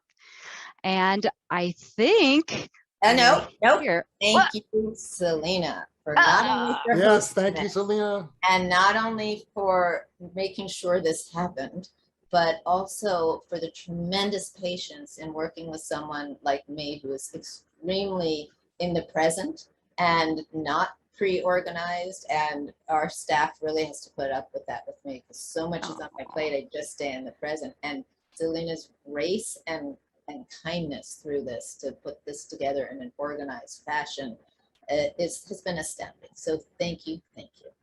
Oh, thank you. I love you all. Okay, everyone.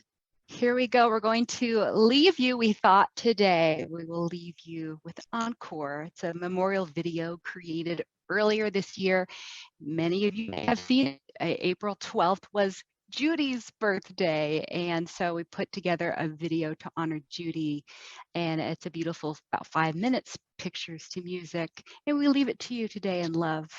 And until next time, what will be done after the video. But thank you again, everyone. Thank you. Thanks. So many nights I'd sit by my window, waiting for someone to sing me his song. So many dreams I kept deep inside me, alone in the dark, but now you've come along and you light up my life. You give me hope to carry on. You light up my days and fill my nights with song. Rolling at sea, adrift on the water. Could it be finally I'm turning